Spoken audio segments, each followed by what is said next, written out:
One more second, guys.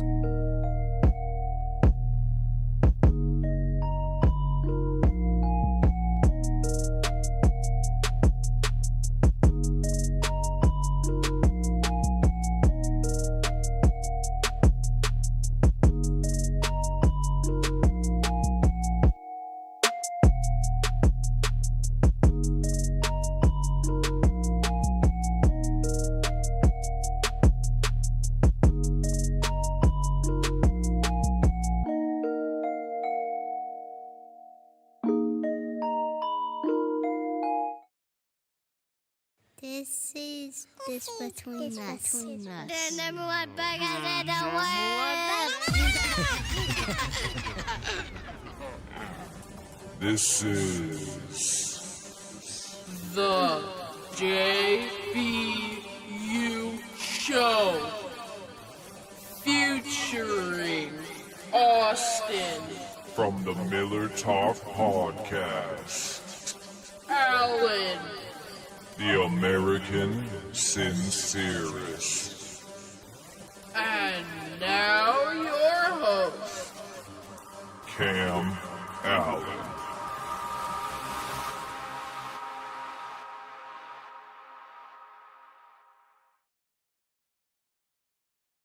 Can confront them. Does anybody know what unconscious bias is? Isn't it like when you're accidentally racist and you don't even know it? Yeah, that's a great answer. Yes, but it's more than just race. It's basically any type of deeply systemic, integrated societal prejudice, stereotype, or preliminarily unverified, incorrect assumption, unconsciously shaped by our personal behavior in regards to perception of others.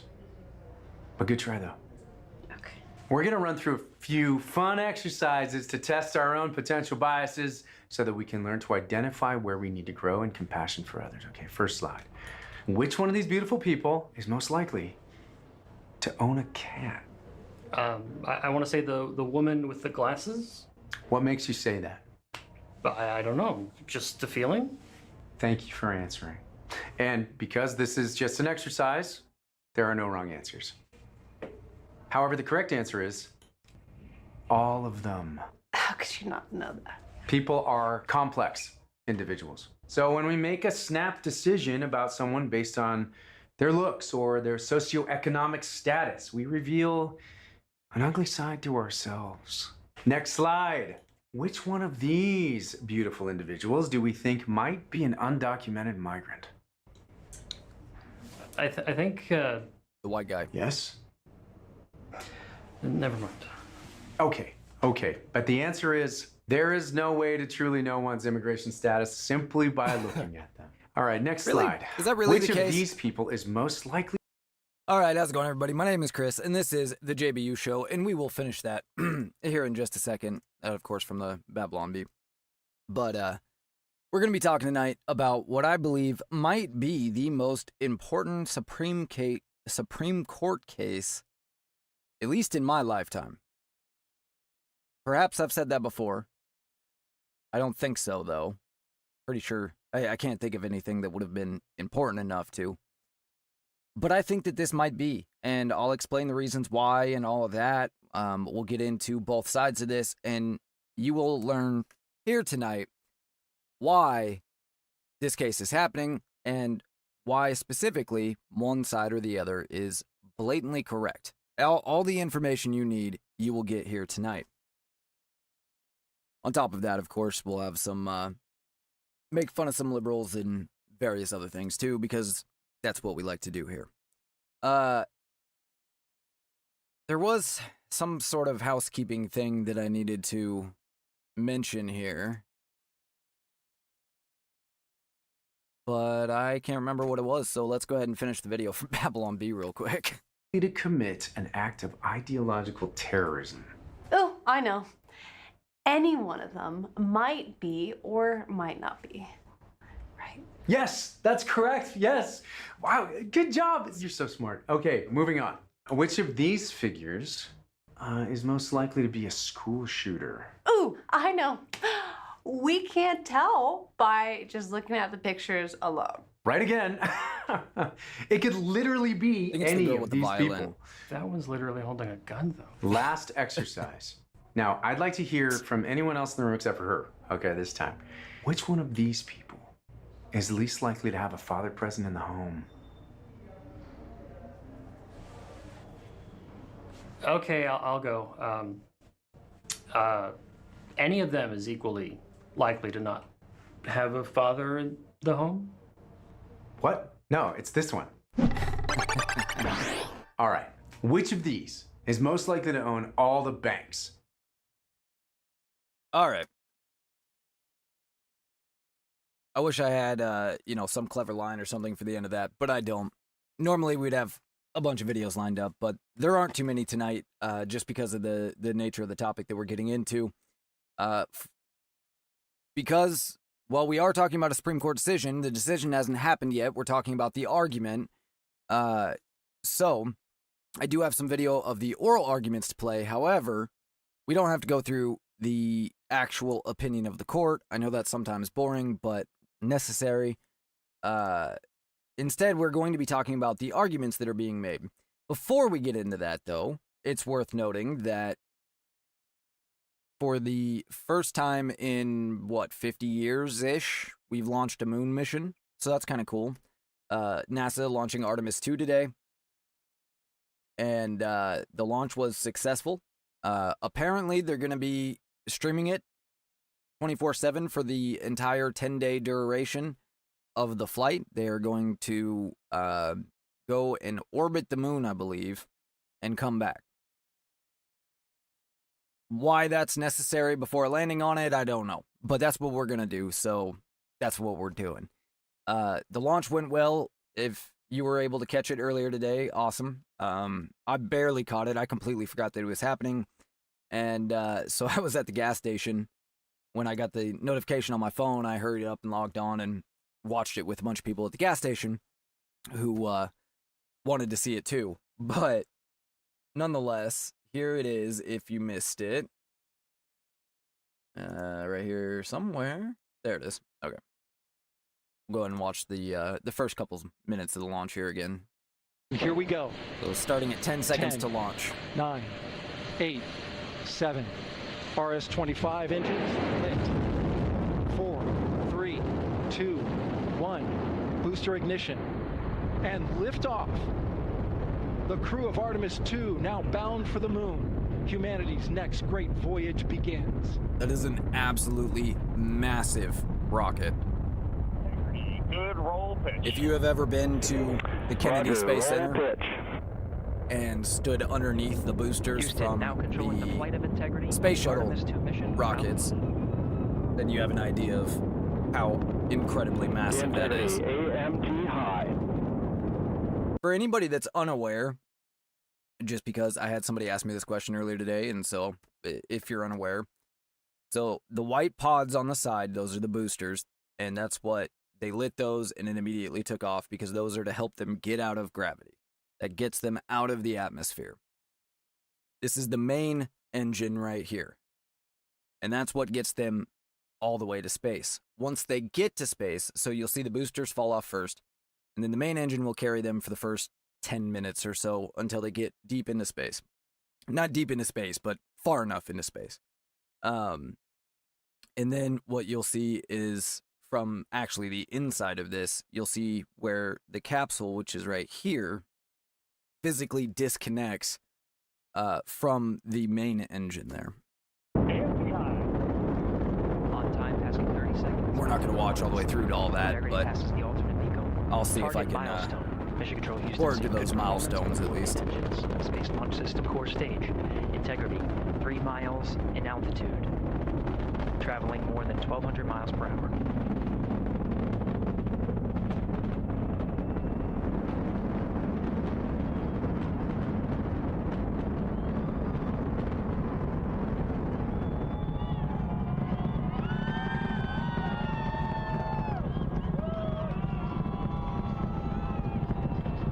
Mission elapsed time, passing 1 minute, approaching max Q. On, Ponce de Leon. Stan, we have you loud and clear on Ponce de Leon. Have you the same? Communication signal transfer confirmed as Integrity and its crew go supersonic. Approaching 90 seconds into the Artemis 2 That means they're going over 1,200 miles an hour. 14 miles in altitude, 8 miles downrange, traveling more than 2,600 miles per hour. Jesus. Sorry, 1,400 feet per second. 2,600 miles an hour.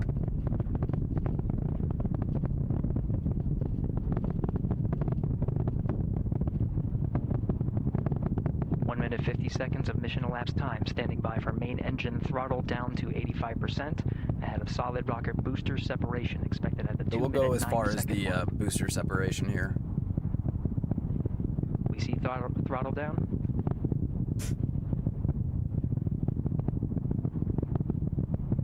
Confirmed separation.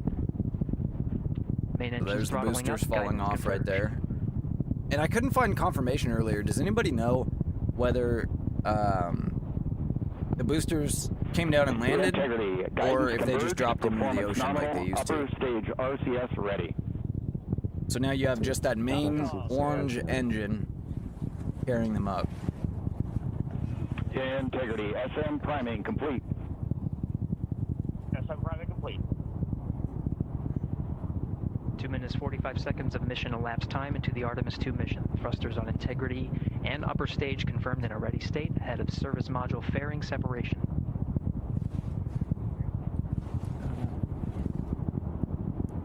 3 minutes into the flight. We are gathering Integrity, ourselves 49 here miles in the an studio for what was very close to an on-time launch and a very impressive one. 3 miles away is the building where we're sitting. Look at that. And Almost the 5,000 miles an sound hour and then now. the wave of power, the disturbance just in the atmosphere hit us, and it felt There's the like an boosters coming earthquake. down. Everything was rattling, the windows, the ceilings. The power was unbelievable. Yeah, it's really something. You know, I missed that from the shuttle program because the shuttle was very similar. Same type boosters, same type engines, but this rocket has even more power. Definitely more of an earthquake, no question. I guess I'm so used to scrubbed this, weather that, didn't work out, and this is the first one I've been live for, and I guess I'm a good luck charm because it went off pretty well. Good job. Almost 6,000 miles an hour now. Good job. Wasn't prepared for that. Wow. It's amazing. So we've seen some technical milestones happen that are very encouraging. Bill, can you walk us through that? Yeah, just a few moments. All right. We don't need to go through it because we walk through it live. Anyway, so The rocket. It is. though it didn't really feel like it, that was a historic moment. Apparently, we're now in a space race with China to get back to the moon. I will say, as an American, I did find it slightly, I don't know if disheartening is the right word, but it was slightly annoying that just before the countdown begun, well, it wasn't before the countdown begun, but I think it was before the final minute, right before the final minute, there was a word from whoever was sending them off. I don't know if it's the head of NASA. I don't know who was sending them off, but and they thanked, of course, the team at NASA, the astronauts, and all of our international partners. Now, maybe it's just me, but last I checked, this is an American program. This is an American program that has been entirely funded by the American taxpayers. And whatever international partners we have because we threw them a bone.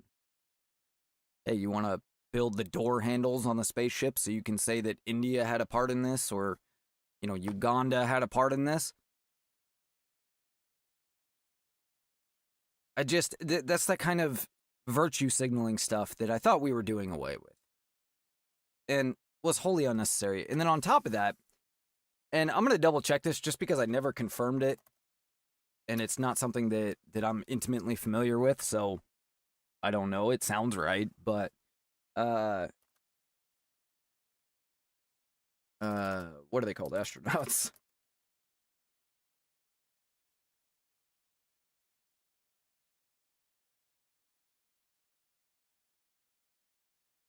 I want to make sure, before I actually say it, I want to make sure it's true. Okay. So yes, the crew consists of Reed Weissman, NASA commander, Victor Glover, NASA pilot, Christina Koch, NASA mission specialist, and Jeremy Henson. Okay. Christina Koch. This is what annoys me, right? Is we didn't put the most deserving astronauts in the rocket. We put probably the two most deserving astronauts, and then we put a female, and maybe the most deserving of women, but that's not the same as the most deserving. I'm fine with it being a woman. That doesn't bother me at all. What bothers me is that I know they specifically said at least one must be a woman. So even if one woman didn't qualify, they would have made sure she qualified in some way. That bugs me. And then Jeremy Henson. He's fucking Canadian. Why?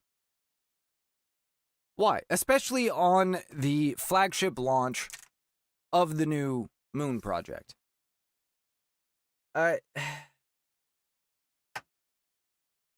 Build your own fucking rocket, Canada.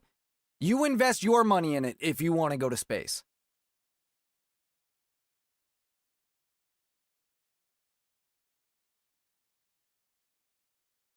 This is like you letting your neighbor drive his Lambo one time.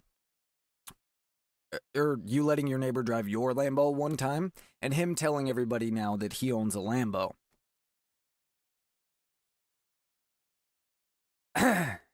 It's silly, and it's unnecessary virtue signaling, and I'm sure that there was a deserving American that wanted that spot. And Canadians not only mock our spending on programs like NASA, but they certainly haven't shelled out anything themselves for it. So how about you fuck off and build your own rocket?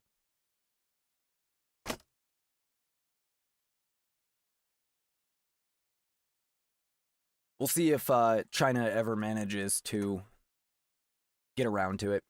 Scientists, according to Popular Mechanics, have significantly miscalculated Earth's sea level rise.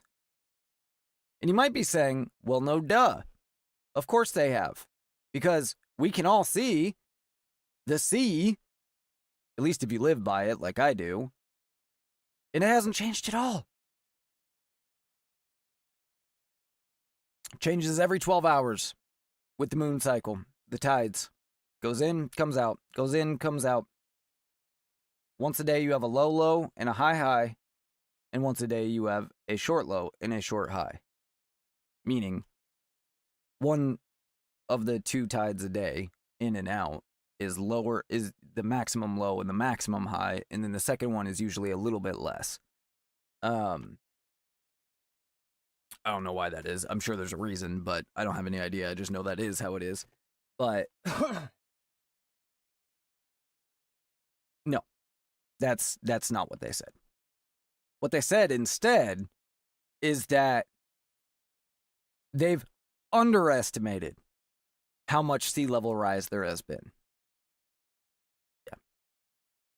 Yeah. So apparently they were so wrong that cities are underwater now, even though they're not.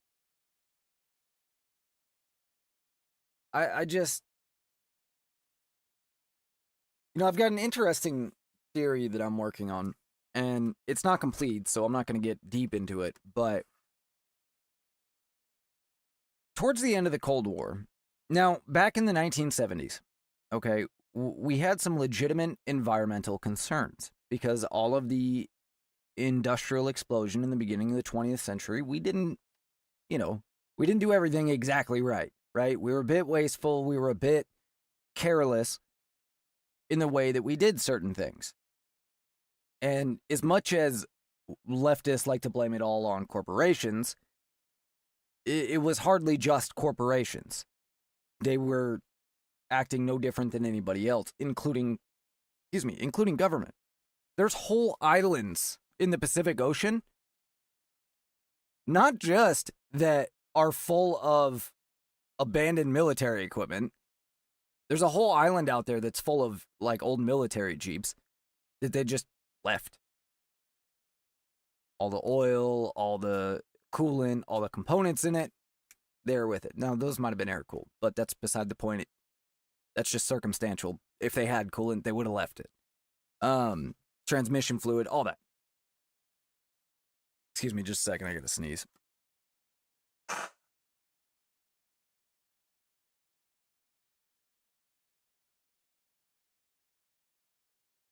You can thank Austin for not being here today. Thanks, Austin. He's been too busy working on his truck to be a part of the show, so he can't distract for me when I gotta do stuff like that. Anyway, not only is there equipment, but on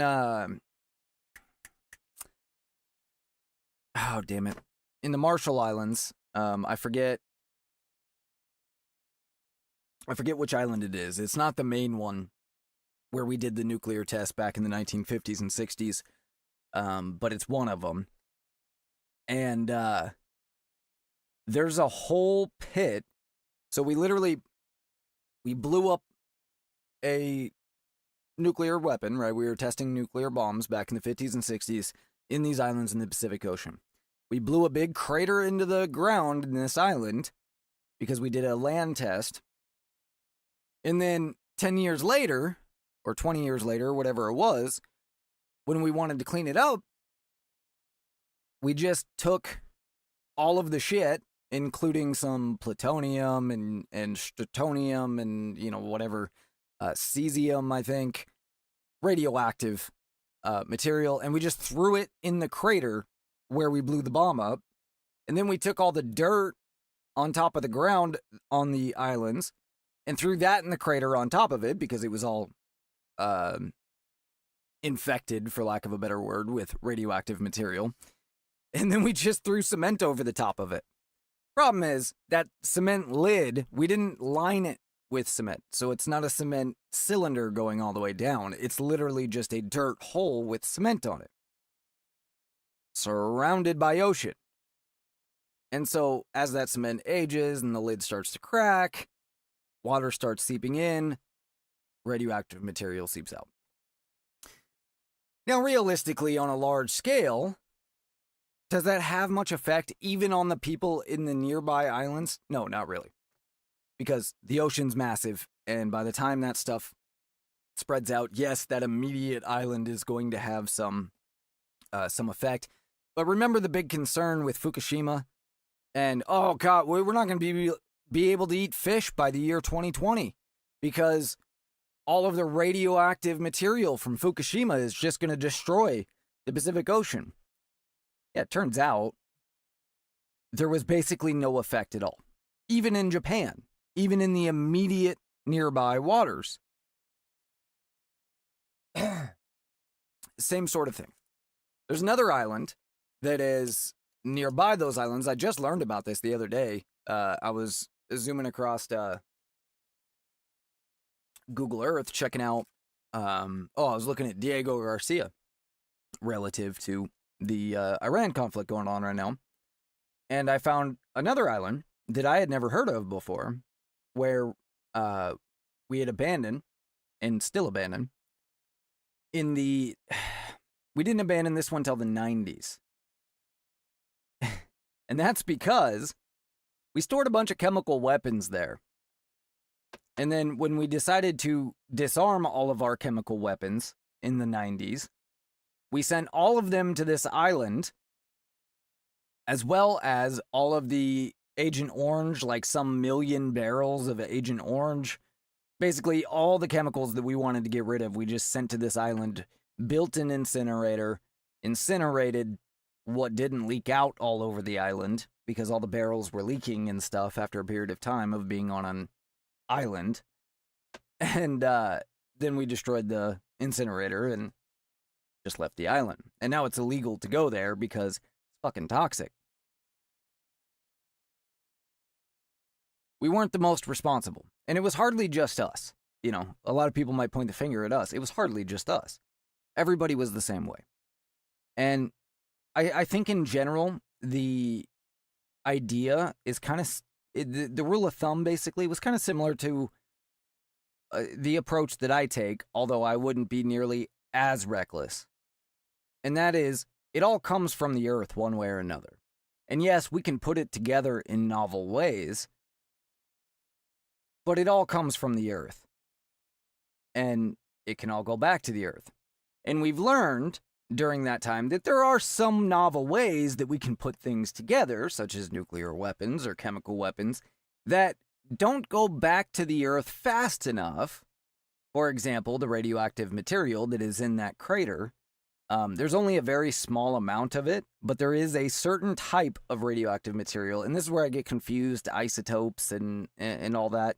But there's a certain type of radioactive material in a very small amount that is in that crater that we just cemented over that will take like 25,000 years, or that's how long the half-life is. So it'll still be half as potent in 25,000 years. Another 25,000 years, it'll be a quarter as potent, so on and so forth. Whereas the majority of the stuff that's in the crater has a half-life of like 25 years. So even by now, almost 75 years later, it's considerably less potent than it was. And that's why the fact that it's leaking and stuff now isn't the biggest deal in the world. But still matters. Now, on the other hand, when it comes to things like oil, which literally comes from the ground as is, it is as natural a product as you can possibly have. It is literally as natural as the driven snow. Use a popular phrase. And so I don't see any particular issue. Like there's some EPA Superfund sites. If you're not sure what that is, a Superfund site is basically when we started going through this stuff in the 1970s and we created the EPA, we set up this program. I don't know why they're called Superfund sites. That probably stands for something.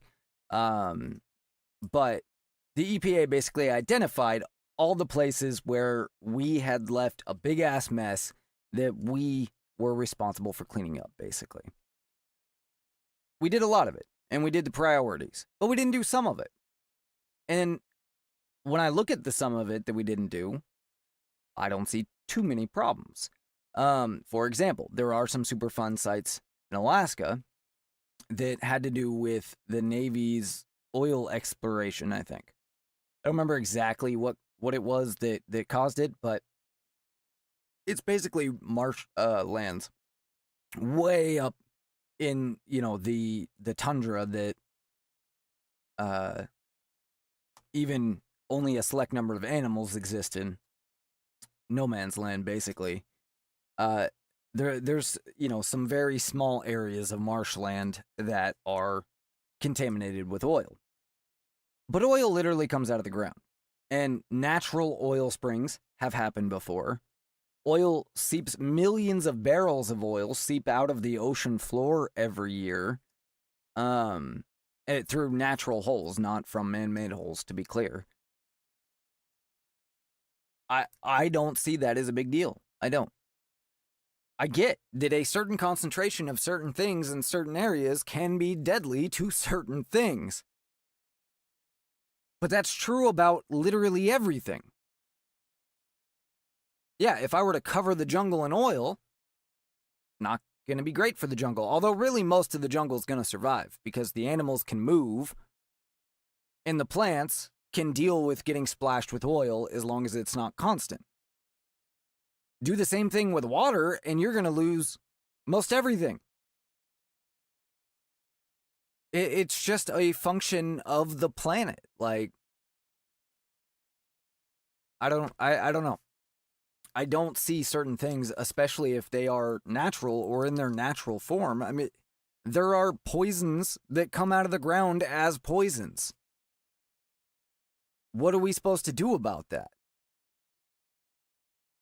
Go and dig them all up and convert them into something else? That seems kind of silly. Lithium, for example. Or better example, there's certain lakes that kill animals. There's certain areas in the ocean, for example, that develop so much salinity that anything that crawls, it's like these weird pockets that exist because of like a rock formation or something. I don't remember exactly what causes it, but it's like these little pockets that form, and the salinity gets really increased because it can't get fresh water in there anymore. And if a crab or a fish or whatever crawls or swims into it, they just die. They didn't do anything wrong, they just die. It's just kind of the way of the wild. Like, there are dangerous, toxic things that just naturally exist. And they're not all, just because something is dangerous or toxic in a certain concentration, doesn't mean it's necessarily of immediate concern or needing human intervention. That's a better way to put it. So anyway, all that was to say, hopefully that'll keep me from sneezing. All that is to say that in the 1970s, the U.S. decided, both, and this was bipartisan, Republicans and Democrats, we decided, look, our cities are getting a little gross. We had the fire in the river. I forget exactly when that was, but I know it was like 1960s. I forget which river it was too, but I know there was a river that caught fire because of chemicals. We had some businesses that were getting out of hand, dumping certain things. We had even government-run places like explosives manufacturing for the military that were not really caring what they ran off into the groundwater, and was leading some problems and things like that. And so we all decided, look, we should have some sort of organization that keeps some sort of oversight over this. And we should make a collective effort through intention to do better. Not to impede human innovation, not to impede our way of life or anything like that. We're not going to stop drilling for oil. We're not going to stop, using wood products, which actually is good for the earth, but I digress. But we want to make sure that we're doing it in the most sustainable and ethical ways possible. Remember, the country was mostly Christian at this point, and part of being a Christian and believing in God is believing that you are supposed to be a good steward of the earth. Not to the expense of humans, though. And that's the key. Because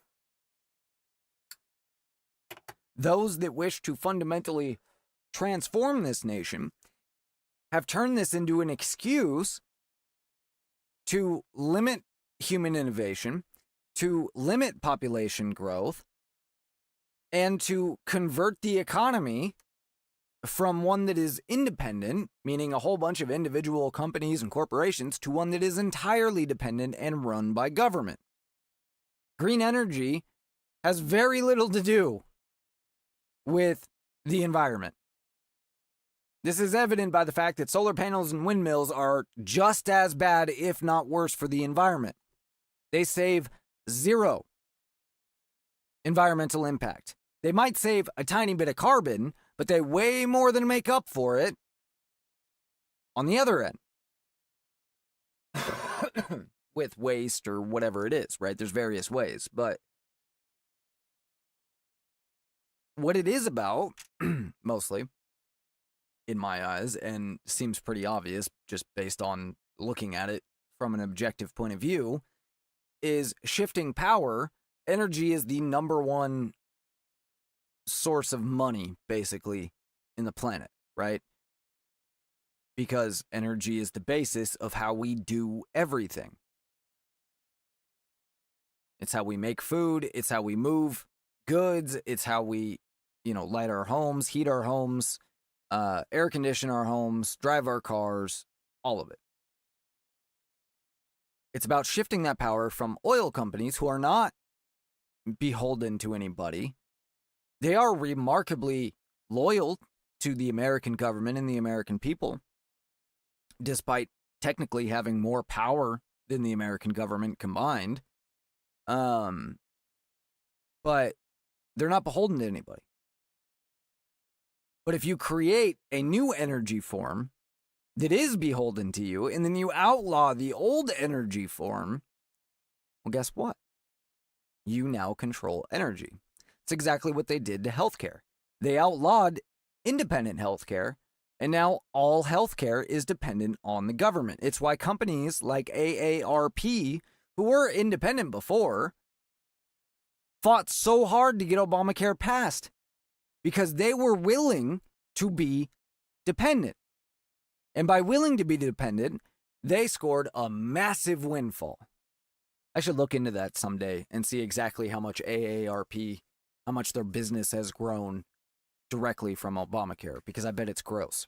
But what's ironic is those are the situations that conservatives will agree with socialists on, and progressives and liberals in general. They hate all big business. I don't hate all big business, but I do hate big business that sells out their customers, that sells out the American people to make more dollars, like AARP. So we could at least go after them in a bipartisan way. But they seem to like that. So, anyway, point of all this, I did have a point. We created the EPA. We agreed in the 1970s and the 1980s that we needed to be a little more conscious of the way that we were doing business and the way that we were treating the environment. Then you have, at the same time, you have the Cold War going on still, right? You have the military-industrial complex that has just exploded in size since the 1950s, or excuse me, the end of World War II. You have MAD, mutual assured destruction. You have the nuclear triad. We have literally planes flying in the sky 24/7. The nuclear triad included ships and submarines, aircraft and missiles. That was the triad, allowing us to strike with a nuke anywhere on Earth at any time in order to reach mutually assured destruction if necessary. Well, all that starts winding down in the 1980s, in the 1990s. Meanwhile, this new environmental stuff is starting to wind up. And this really weird thing happens in 1990, the mid-1990s. I think it was 1995. but one way or another, the mid-1990s. And that is the U.S. government entirely shifts from caring about Russia and, foreign state actors to the environment. All of a sudden, the military's entire focus became environmental rather than adversarial. And there are some exceptions to that. Obviously, eventually 9/11 happens and all of that. But even then, we're still kind of, in a sense, holding our military back in order to comply with all this new environmental stuff that we're putting on ourselves. Nobody else was telling us that we had to come up with, military weapons that were environmentally friendly and put satellites into orbit that could monitor the CO2 in the air and all of this stuff, right? These were limits we were putting on ourselves. And while some of it was for a purpose that we all agreed was useful, most of it was well beyond what the average American would have agreed to pay for. And so there's this weird shift where we go from Soviet to environment, often without even the public knowing.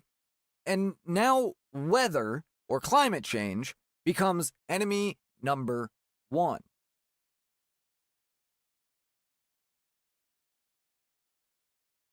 How exactly all this connects together, that's what I'm still working on, and why I'm not ready to, present it all yet. But we're going to be doing that really soon, because I think that there's some sort of connection here.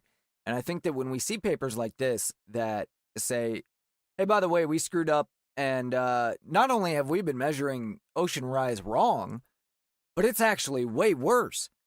Even though we don't even see the ocean rise that you claimed was happening, but now you're claiming it's worse, and we still don't see it. Now, I'm not that old, so while I've lived on my ocean the whole life, and I have seen ostensibly no change,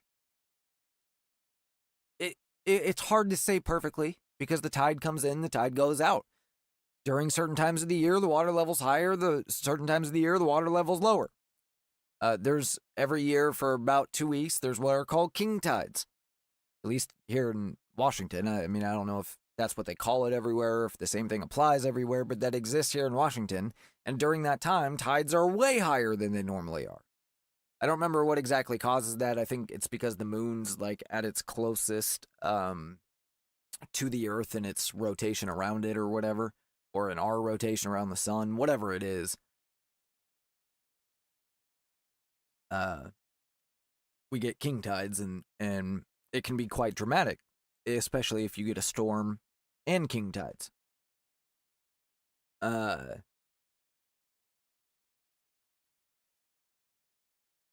So my point is, it's hard to say exactly that it hasn't changed at all, but I can tell you that overall, I've seen little change. And despite the fact that I'm pretty young and can only say for roughly 20 years of consciousness of, water, of the water level, rather, since I was, say, 10, 12, 15 years old, somewhere in there, that it hasn't changed. And I know plenty of people much older than me that don't believe it's changed. And when I look at pictures of, like, my area, for example, of all different times of day, all different places, all different tide levels, pictures of storms with high tides and things like that, I don't see anything that noticeably stands out as not as severe as it would be today. That says something. I think. Maybe it shouldn't, but I think it does. Anyway, I know that's not the topic for tonight, so I'm going to move on, but I saw that, and I truly couldn't believe that we're now going to go that route, because the problem is every few years they come to this low point where, they've been proclaiming catastrophes coming and claiming and proclaiming and proclaiming, and we promise catastrophes on the way, and you better watch out, because, you know, you're not going to see snow in your lifetime, and Florida is going to be underwater, and yada, yada, yada, yada. But it doesn't happen. And so we get to that point where then people are like, well, you know, I'm tired of living in this perpetual state, and some people start not believing or not caring as much. They don't post as much about it online, right? All of those sorts of things. And so they have to come up with a new way to scare you about it. They have to come up with a new way to get in your face about it. You can send me an email directly, jbu@usa.com. You can also follow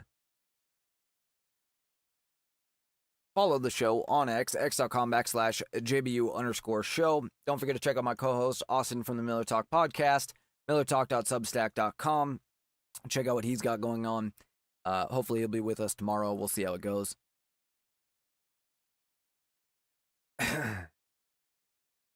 And rumble.com/user/just between us.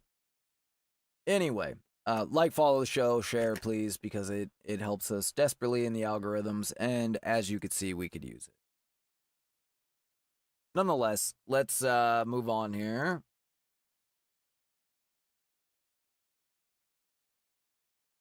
To a million stories. I think we're going to get right into the main topic because there is so much here to get into. So, give me just a second here. I've got to... Come on. Don't do that to me. Gotta find my links.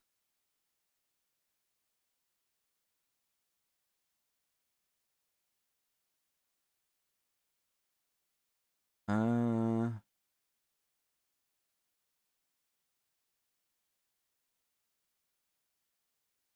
but that's not a link, Grok.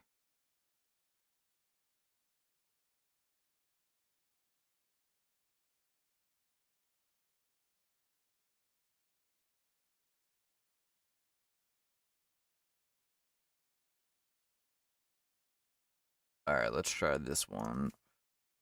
I apologize, I had Grok pull up the links, and I didn't have time to go pull them up myself like I normally do, and sometimes he gives you the link, and other times he's like, here, just search this.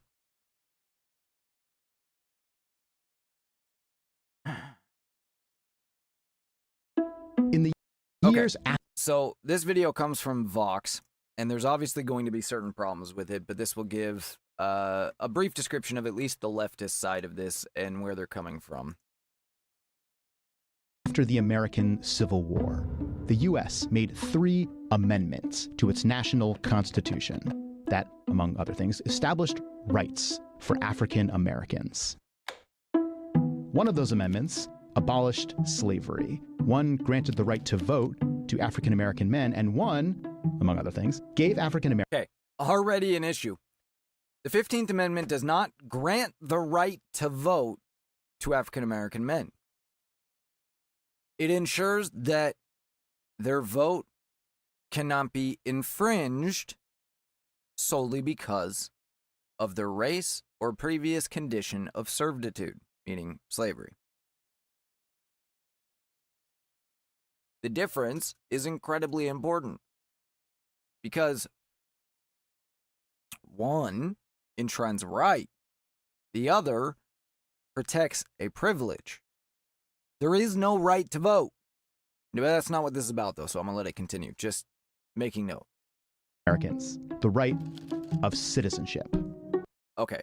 First of all, the 14th Amendment actually secures, it talks about citizenship, but it also secures the Constitution against the states. So this is where they said, hey, by the way, yes, individual states can make their own rules and all of that, but you can't infringe upon the Constitution of the federal government either, and you can't infringe upon the rights of individuals, even as a state. But this one, the 14th Amendment, dealing with citizenship, it was interesting. It never actually used the words African or black or race or former slaves. Instead, it contained a rule that, with some exceptions, being born in the U.S. would make you a citizen of the U.S. Yeah, birthright those exceptions citizenship matter. If you're born here, you're a citizen here. Birthright citizenship. Ending birthright citizenship. In 2025, on Donald Trump's first day as again president, he signed an executive order to end birthright citizenship for the children of anyone temporarily or unlawfully in the U.S. Over the next few weeks, something that we never recognized for a long time.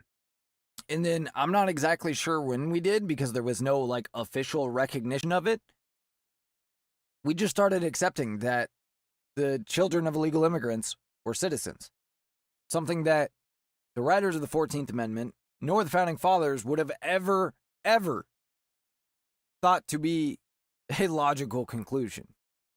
That order was blocked by more than one federal judge, with one of the cases calling birthright citizenship a foundation of our democracy. And as of this video, we don't actually know how this will all shake out, if the Trump administration will back down, if the Supreme Court will back them up. But Trump had his eye on birthright citizenship for some time. Number one, the 14th Amendment is very questionable as to whether or not somebody can come over, have a baby, and immediately that baby is a citizen. And he hasn't been the only one to feel that way. Today, 40% of Americans think that the children of undocumented immigrants should not be given birthright citizenship. The meaning of the 14th Amendment didn't just come up for debate this year. It's actually an argument we've been having with ourselves as a country going way back. And a lot of that debate has been around this idea of who is supposed to get citizenship and who isn't. Like, for example, the 14th Amendment meant to give citizenship to freed slaves. It was never meant to give citizenship to foreign aliens. Correct. So, okay. Is that true? What does the law actually say about birthright citizenship? And why have Americans been arguing over it for almost 200 years? So at least they're doing something more honest here, which is admitting that this has been a debate for 200 years instead of just insisting that this is settled, like the abortion thing, because it's never been settled. It is something that we've been debating the entire time.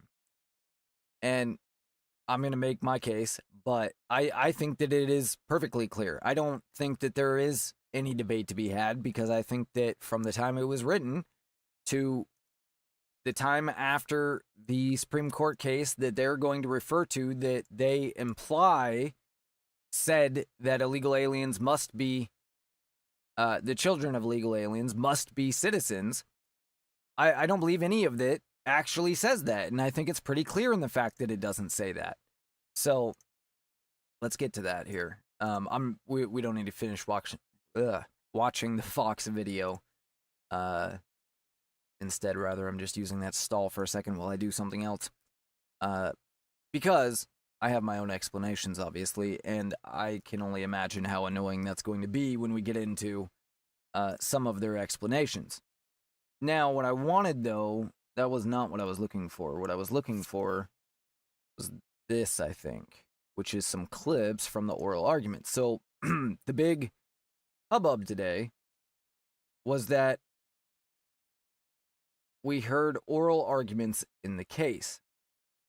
Oral arguments just wrapped up at the Supreme Court in the landmark birthright citizenship case. The justices are now weighing whether President Trump is in fact allowed. Sorry, guys, hang on. To limit the constitutional right, as he tried to do on day one of his second term. Trump issued an executive order upending the traditional understanding of a provision of the 14th Amendment that provides citizenship to all people born in the U.S. The order was immediately blocked by courts around the country and has never been in effect. But today's hearing has attracted national attention, with people traveling to Washington, D.C. to protest outside the courthouse. The president himself even showed up to listen to oral arguments, making him the first sitting president in history to do so. NBC News Chief Justice and National Affairs correspondent Kelly O'Donnell joins me now from the steps of the Supreme Court. Kelly, I have to ask, based on the questions they are asking, which way does it appear the justices, just at this point, seem to be leaning? Well, it is a puzzle at this point because we can only try to discern based on their comments in the court, the questions they're asking, the issues they raise.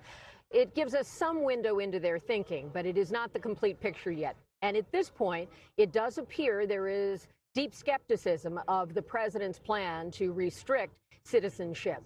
That's based on some of the interaction where they were questioning the Solicitor General, who represents the United States, before the court was defending the president's policy idea, and how they also addressed questions to a lawyer for the ACLU who is representing the petitioners here, including a woman who is a Honduran national expecting a child, representing a group of people in a similar group of litigants. And those issues really come down to the sweeping nature of this. This would be a dramatic change on the definition of who can become a citizen. The law already allows for anyone born in the United States to be a citizen, with a couple of very clear exceptions. Children of ambassadors, foreign diplomats who come here, they're working for their home country. Citizenship is not conferred on their children. What the president is saying is if you're here illegally, if you're here on a visa, you would not be able to extend citizenship to the babies born to those individuals. What it doesn't do is say that if you're in the country with a green card, for example, that would apply to you. So it's not all foreign-born people who are not citizens with respect to their children. It's those who are not in the country legally. That's a very narrow thing, but a very broad way of changing how the 14th Amendment would apply to the definition of what it means to be an American. We thank you for watching, and remember, stay updated. Good Lord. All right, Grok is not very good, apparently, at getting me the clips that I want. So I do have one here. It's just kind of short, which is why I was trying to find another one. Give me just a second here. Now I got to remember where it was.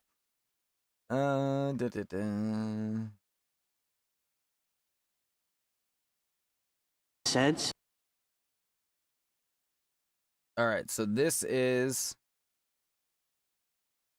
one of the clips from oral arguments today. Unfortunately, there's no video; it's just audio. But shout out to Gunther Eagleman on X, who posted this. But he said Justice Kagan tried to pin Solicitor General Sauer into a corner during arguments over birthright citizenship, suggesting the challenger's position relied on some esoteric theory rather than the plain text. Sauer dismantled that by going straight to the source. Sauer, that what you just said suggests that you can't be arguing in the way Justice Alito suggests, because most of your brief is not about illegal aliens. Most of your brief is about people who are just temporarily in the country, where there was quite clearly an experience of, an understanding of, that there were going to be temporary inhabitants. And your whole theory of the case is built on that group. You don't get to talking about undocumented persons until quite later, and at much lesser, I think it's like 10 pages to 3 pages or something like that. So you can't really be going with Justice Alito's theory. You must be saying that there is a principle that developed, saying that there is, with Justice Alito's theory, you must be saying, so you can't really, or something like that. So you can't, something like that. So you can't really, something like that. So you can't really be going with Justice Alito's theory. You must be saying that there is a principle that developed, that was there in. Sorry, guys. I can't let it go. Hang on. I just realized I could do something. Let's see. Give me 1 second here. All right. And then we go back here. Until quite later, and at much lesser, I think it's like 10 pages to 3 pages or something like that. So you can't really be going with Justice Alito's theory. You must be saying that there is a principle that developed, that was there in at the time of the 14th Amendment. Isn't that right? We agree there's a principle there at the 14th Amendment. It is the jurisdiction means allegiance. So the allegiance of and this very strongly reflected in the 19th century sources, the allegiance of an alien president in another country is determined by domicile. And that goes back to the Venus and the Pizarro. It goes through the Katza affair in 1853. It comes right up to Fong Yui Ting and Lau Ao Bu that are decided shortly before Wong Kim Ark. So that's the principle. That principle clearly applies here. I also respectfully disagree. Yeah, and I guess, Mr. General Sauer, where does this principle come from? Allegiance, domicile. Allegiance, I think you point to a Lincoln funeral speech as your primary example of where this principle comes from. It's certainly not what we think of when we think of the word jurisdiction, and I appreciate that jurisdiction has many meanings, but the first meaning is like if you're subject to jurisdiction, you're subject to the authority of. One doesn't say, oh, what that means is a certain kind of allegiance that domiciliaries have and nobody else does. So the text of the clause, I think, does not support you. I think you're sort of looking for some more technical, esoteric meaning. And then the question comes, okay, if the text doesn't support you, if there's a real history of people using it that way, but as far as I can tell, at the time of the 14th, you're using some pretty obscure sources to get to this concept.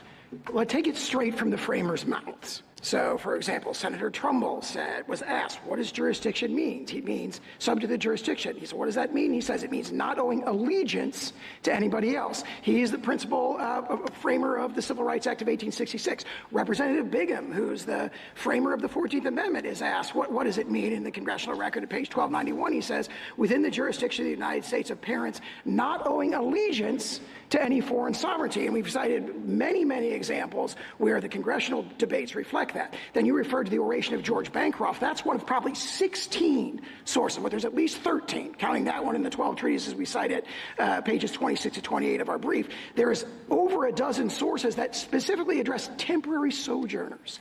In the 5 decades after the enactment of the amendment, every single one of them says, well, temporary sojourners, their children are not included, including for 2 decades after Wong Kim Ark. Okay. So if you didn't keep up with all of that, that's fine. We're gonna clarify here. Real quick. You can't.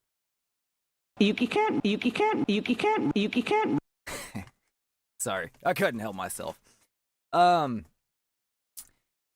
Anyway, so what she's trying to say is that he is using this concept of allegiance, which we'll talk about where that comes from in a second, but just understand that part of this hinges on the concept that jurisdiction requires allegiance, your allegiance to the United States or your allegiance to another country. And she's trying to say that he is relying on these esoteric random quotes to imply that allegiance has anything to do with subject to the jurisdiction thereof, which is what the 14th Amendment says. And he very clearly shows her, no, I have more than 13 different examples here, including Trumbull, which is the person that wrote the final 14th Amendment. Seems pretty clear, including, as he said, court cases from the Supreme Court going 2 decades after Wong. And this is where the left's argument falls apart. Well, we'll get to that.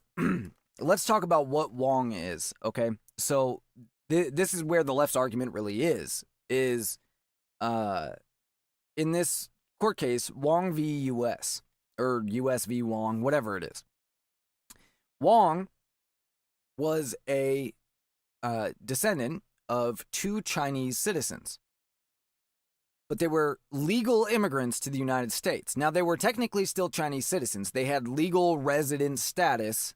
It wasn't called that at the time, but that's what it is, or that's what it was, in San Francisco when they gave birth to Wong. So they would have been legal immigrants. They gave birth to Wong. He goes on a trip to China to visit, see where he came from, all of that. When he comes back, he gets arrested. for not being a citizen. Basically, they say that, he doesn't, his documents are forged or whatever because he's not a citizen because he was born to Chinese parents. Now, I think this case goes too far as it is, but it doesn't say, in my opinion, what the left is claiming it says. What they're claiming is that it says, well, it clearly says here that his parents were under the jurisdiction of the Emperor of China, but Wang was still a citizen. Because that case does go on to say that Wang is a citizen because he was born in the United States and therefore, subject to the 14th Amendment, he is a citizen. The problem is, like I said, his parents were legal residents. So while they weren't citizens of the United States, and I would argue that that would be the first prerequisite, I would argue that subject to the jurisdiction of means you are actually legal citizens, not just temporarily here. But I have a feeling that what the Supreme Court's going to do is they're going to split the baby and they're going to say anyone that is here legally, whether temporary or not, counts, but anybody that is here illegally doesn't. That's better than nothing, but I don't think that's quite correct. His parents were legal permanent residents. They were not citizens, but they were legal permanent residents, and that means that they were in fact subject to the jurisdiction of our laws. They were in fact subject to the jurisdiction of the United States. The other argument that they make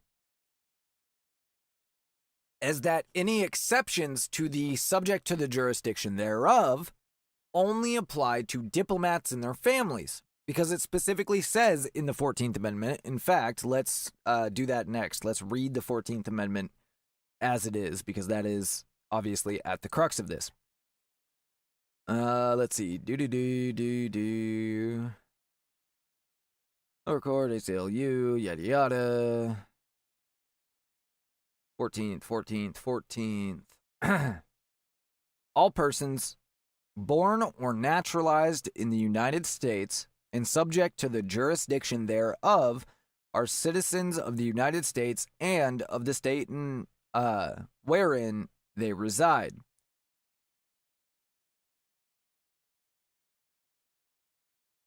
Let's see. The senator introduced final language. Okay. Senator Jacob M. Howard in Michigan said this. This will not, of course, include persons born in the United States who are foreigners, aliens, who belong to the families of ambassadors or foreign ministers accredited to the United States, but will include every other class of person. And so what they claim is that while it says foreigners and aliens, they're talking about the families of ambassadors or foreign ministers. Now that's of course absurd, but we'll get to that in a minute.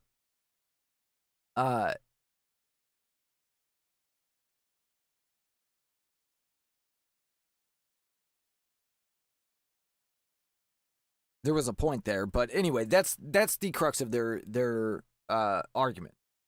Those 2 points. Basically that you are subject to the jurisdiction of the United States if you're physically here, despite the fact that if you're here illegally, we would have no idea that you're here, therefore you're not subject to the jurisdiction. We'll just ignore that completely.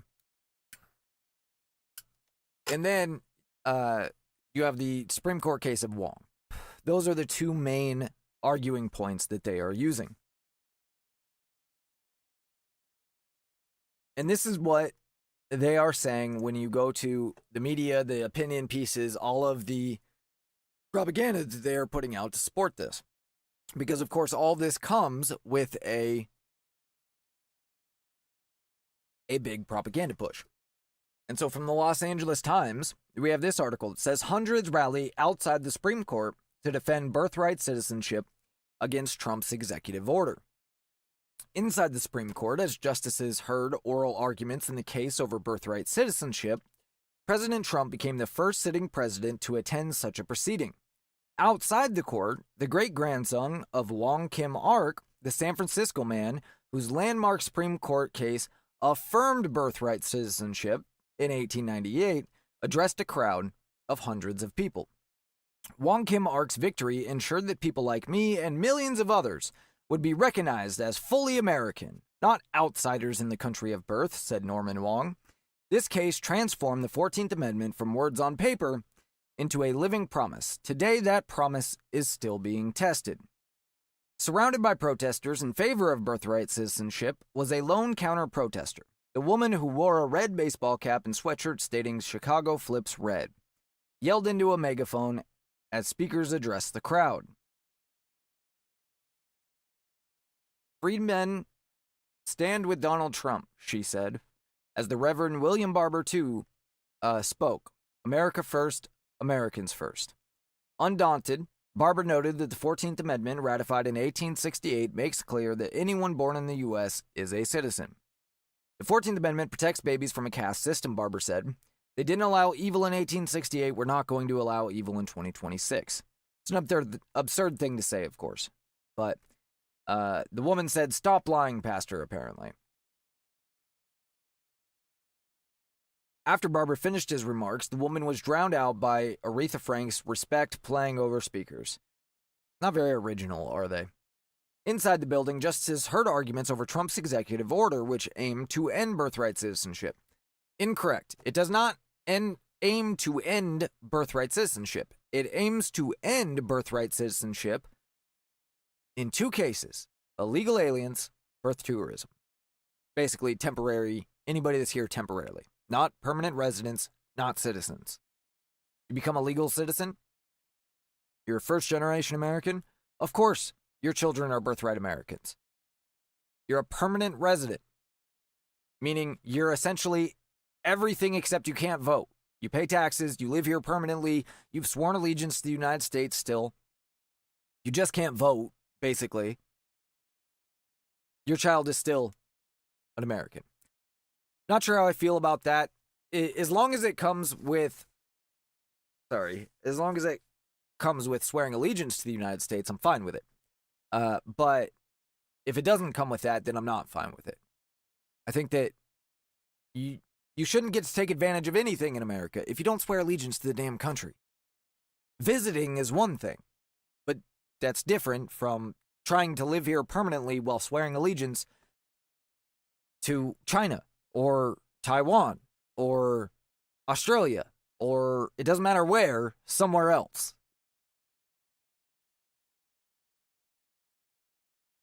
The administration has argued that children born of parents who are in the country illegally or temporary visas should be denied citizenship. A man from Cameroon said he chose to speak out because he doesn't want future generations to become stateless and feel like he felt. First of all, you wouldn't be stateless. You would just belong to the state in which your parents belong to. That's it. Second, if an American, for example, goes on vacation to France and has a baby in France, it's still an American. Why would it be any different for somebody that comes here? Oh, because everybody wants to come here. But there's a problem with that, but we'll get back to that in a second. Sorry, I need to make a quick note here.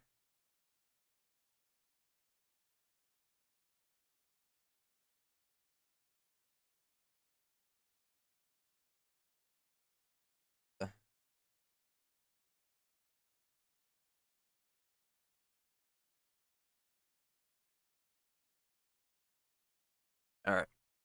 Sorry, there's just part of this I didn't want to forget for later. I know what it feels like to have your sense of belonging. Nancy Jean Child, 69, traveled from Baltimore with a handwritten sign asking justices to, quote, "do your job." And of course, doing their job means do whatever I agree with to these people. They don't care what the law says. They care what they believe. That's, of course, the point of this propaganda. She says Trump has amassed too much power and that the Supreme Court hasn't stood up enough to him. Really? You really believe that? I don't remember you guys being concerned when Biden tried to just forgive, and by forgive, I mean transfer the debt to taxpayers, all of people's college loans, and then when the Supreme Court said, you can't fucking do that, he just went around him. He completely ignored him. Trump has yet to ignore the Supreme Court. He's ignored lower courts that have no jurisdiction over the president. He has not ignored the Supreme Court, or Congress for that matter. This is another opportunity for them to do the right thing. And I hope they will, she said. Just because Trump doesn't like it doesn't mean it's not what's in the Constitution. Yeah, except it is what's in the Constitution. Just because you don't like it doesn't mean Trump is doing something wrong. Araceli Hernandez, 29, never mind, attended the rally with her 1-year-old son. She said she immigrated from Honduras 5 years ago, and that her son being born here means he has better opportunities to study, access to healthcare, and a safe environment to live in. That's great. Did you come legally? If so, wonderful. And your son's a citizen. Yeah, he was born here. Did you come illegally? Then get the fuck out. Your son's not a citizen, sorry. Come back legally. I get it, Honduras sucks. Fix your country.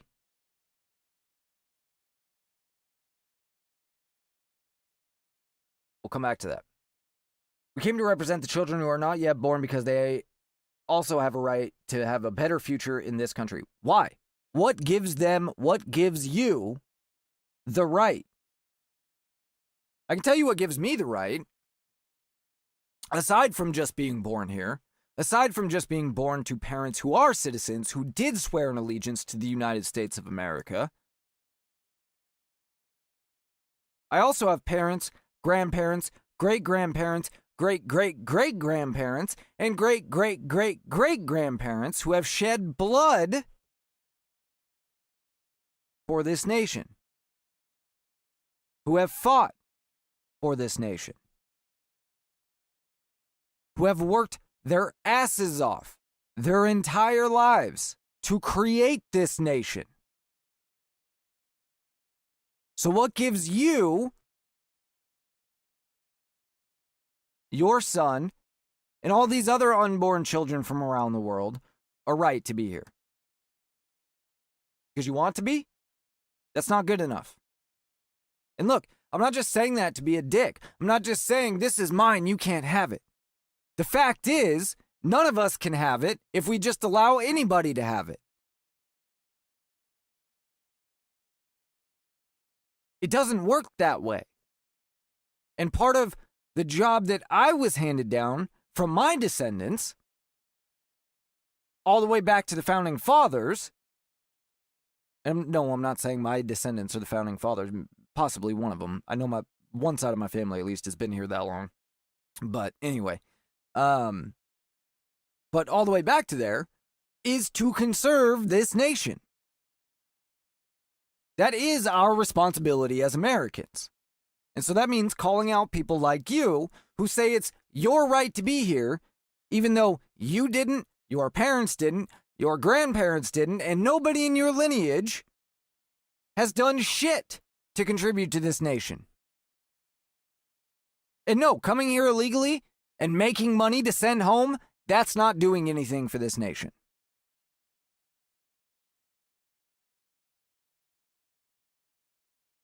Anyway,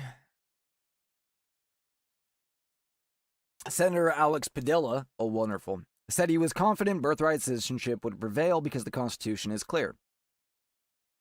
The fight is personal, he said. As a proud American and son of immigrants, the moment I was born on U.S. soil, it's amazing how all Democrats are somehow children of immigrants. Even if that's, 5 generations removed. The moment I was born on U.S. soil, I was born a citizen. I'll be damned if Donald Trump tries to take that away from me, he said. What's on the line isn't just a question about citizenship. It's about upholding the Constitution, respecting the rule of law, yada, yada, yada. After the arguments wrapped up, Cecilia Wang, who led the defense of birthright citizenship from the American Civil Liberties Union, addressed the crowd. She said she was confident the Trump administration would lose the case. Well, you shouldn't be. Whether you're an indigenous American, whether you're a we'll get to the indigenous part in a minute, because that is relevant. Whether you're a descendant from African Americans who were enslaved and freed, or whether you are a descendant of someone who came on the Mayflower or someone who arrived before your birth, just before your birth, we are all Americans alike, she said. This is the principle that we stood up together, all of us. Okay, yes. We agreed a long time ago that you are an American just the same no matter when you got here. If you come here legally, if you give up all foreign allegiances and swear an allegiance to this nation.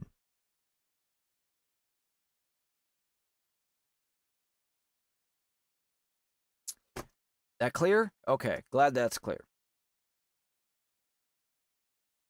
There's another piece here from The Hill. I'm not going to read this one all the way through because it's mostly the same garbage, but it says, at moments of political anxiety, Americans challenge first principles.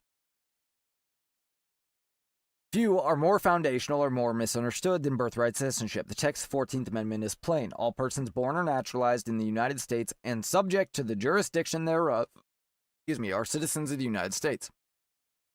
Plain too was the intent of its framers. Their language was not narrow or provisional. Their phraseology was positive, not negative, like that of the amendment's predecessor, the Civil Rights Act of 1866, which referred to those not subject to any foreign power. Not subject to any foreign power. The framers meant to settle for all time the question of who belongs in the American polity, including but not limited to the children of former slaves. The Birthright Clause did not invent a new idea. It's a constitutionalized old one. So far, everything they've said is correct, but somehow they're going to come to the wrong conclusion here. Under centuries of Anglo-American common law, citizenship followed birth with sovereign territory. The rule was simple. Birth on the soil conferred jurisdiction, which in turn conferred citizenship.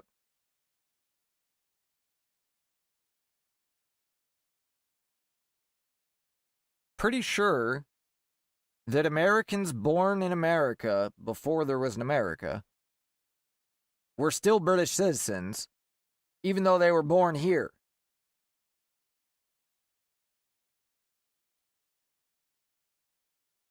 With rare and well-defined exceptions, such as the children of accredited foreign diplomats, children born to enemy forces occupying U.S. territory at the time, and members of sovereign Native American tribes not subject to U.S. jurisdiction, the place of birth determines citizenship.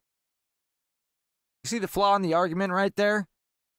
So, one of the people that subject to the jurisdiction of was explicitly meant to exclude, both because they wanted to be excluded and because Americans wanted to exclude them at the time because of all the issues we were having, was Native Americans, who were unquestionably born on American soil. But they were not subject to the jurisdiction of the United States because their loyalties were to their tribe, i.e. their government. So it didn't matter that they were born here. They were not Americans because they didn't want to be clear at the time. Eventually, they had to become Americans, and we should have just made them all Americans to begin with. It was a mistake not to, but water under the bridge, sort of. You can see how this argument, it makes no logical sense. So even though American or Native Americans, Indians, were born here, aren't citizens, illegal aliens that come here and give birth here, their children are citizens. It makes no sense. And the reason that this wasn't addressed as explicitly as we would like it to say yes for illegal aliens or no for illegal aliens. They didn't say that because nobody ever expected you to believe that that was the case. They were arguing about freed slaves and former slaves and their children. They were arguing about Native Americans. They were not, and basically they were trying to come up with a way to make it apply to freed slaves without applying to Native Americans. The problem of illegal immigration wasn't a problem because it was well understood that there was no such thing as illegal immigration because that's not allowed. We didn't just allow illegal immigrants to come into the country. So it didn't occur to anybody that they would have to fucking say it.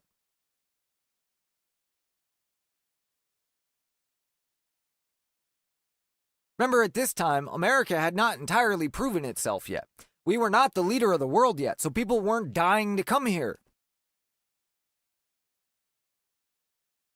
So it really wasn't that big of a problem yet, either.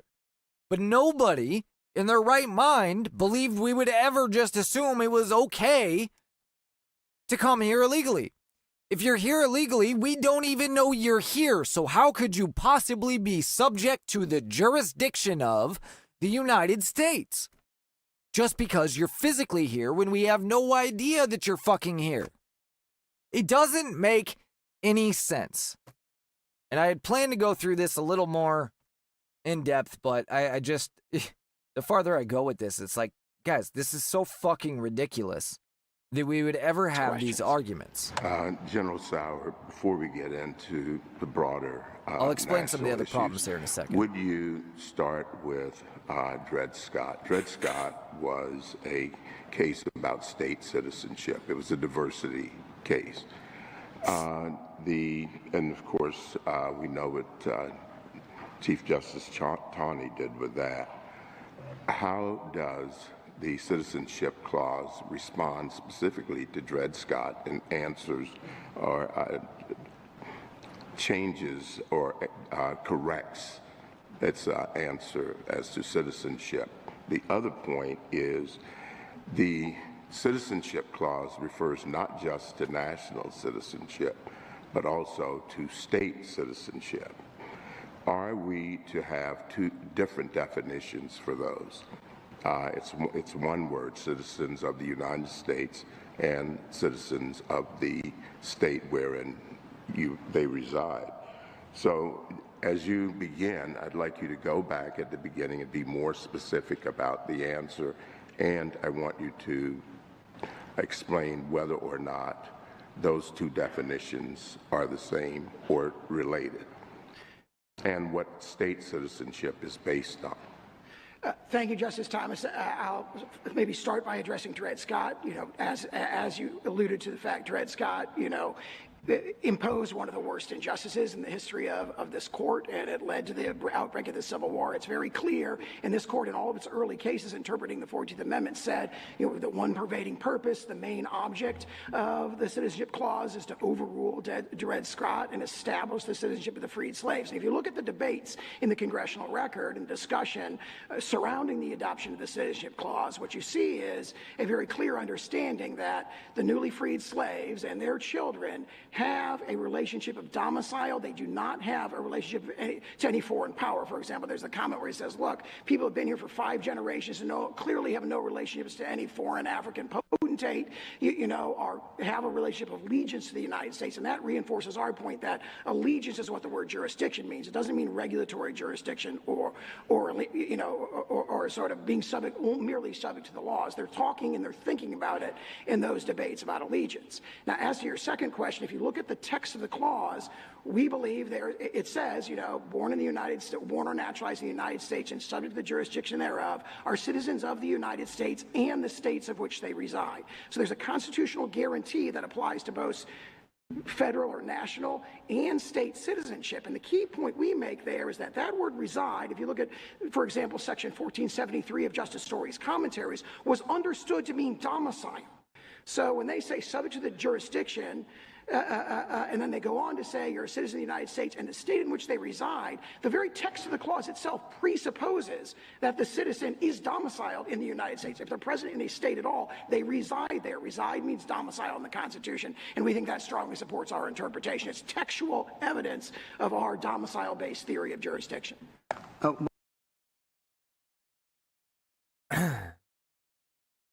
Another one well said. What I've yet to hear is any of the ACLU's or the countersuing sides' oral arguments, which tells me they weren't very good. Let's see if this is another one here. Only 22 years old, confined below deck. Okay, this is going to tell you the story of Wong, so let's go ahead and listen to this real quick. This comes from WAPO, so take that for what it's worth. It's 1895. There's a young man named Wong Kim Ark, only 22 years old, confined below deck. After a long trip back to the U.S. from China, the customs collector in San Francisco must have said, "You're Chinese. You're not allowed onto U.S. soil." The commissioner was enforcing a nationwide exclusion act that banned all Chinese workers from entering the United States. It was the first time America had any ban of this kind. It doesn't matter that you were born here.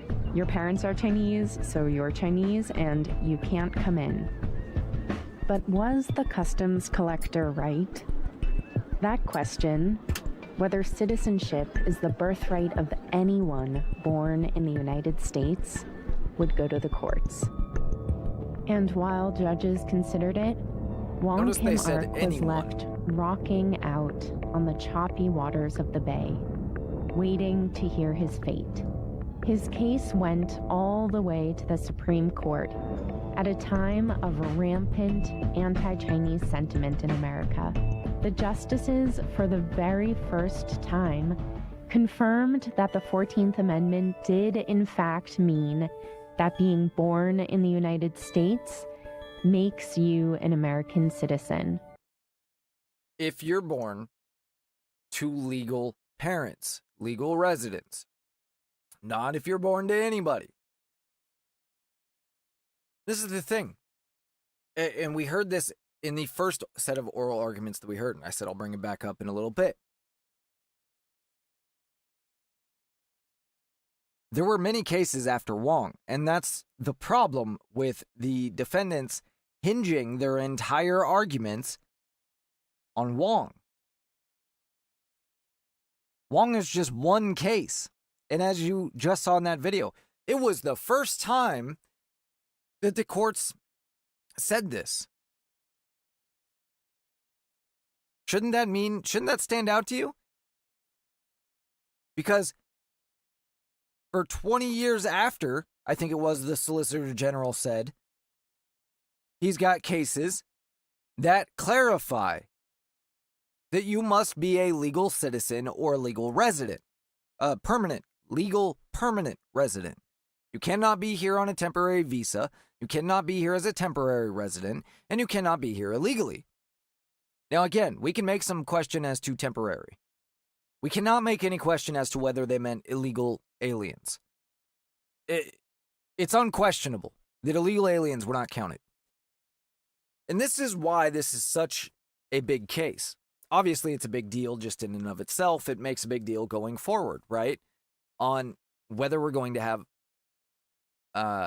illegal aliens still coming here and have children. But there's another big aspect to this that could dramatically change the way the United States of America looks right now, today.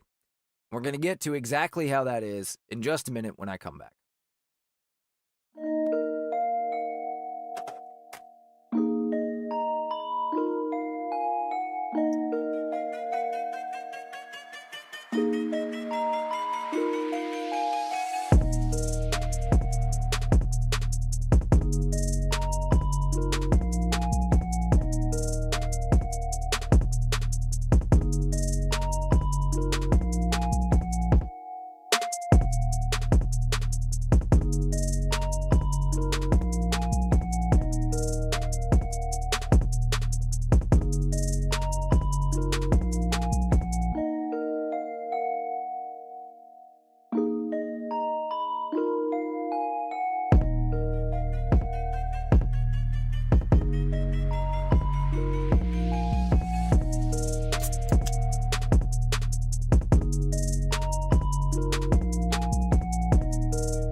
All right, we're going to get back into it here in just a second.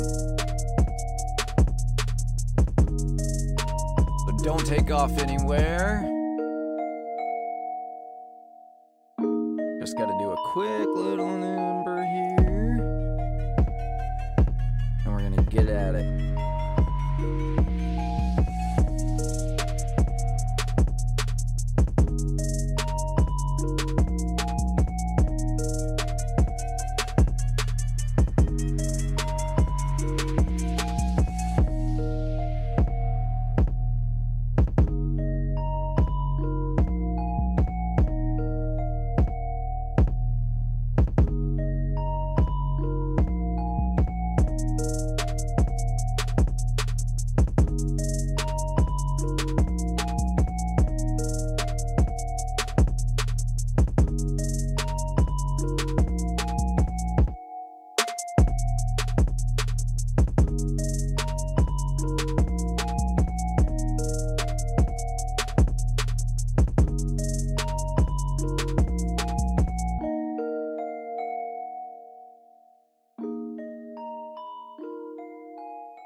All right.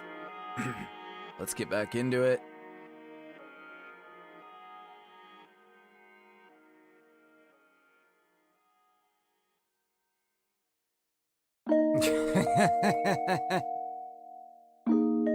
I'll tell you the good news here in just a second. All right.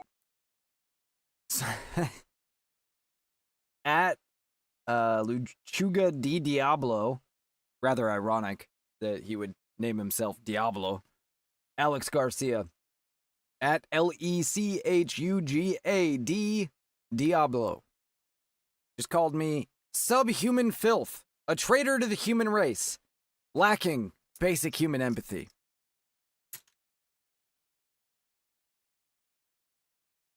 If the shoe fits, I guess. All because I took a look at this photo.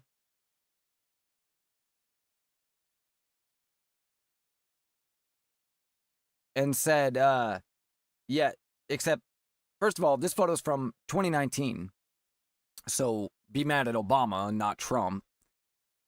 Second, nobody is, they were calling them concentration camps. And I said, kind of hard to be a concentration camp when you're not forced to be there.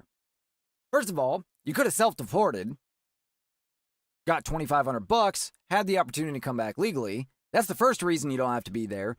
Second reason is while you might be forced to be there for 24 to 72 hours, you could just go home.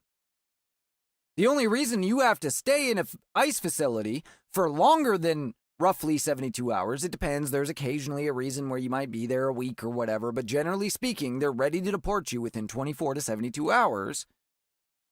The only reason you have to stay is because you've chosen to stay and fight your deportation, whether you have any grounds to or not.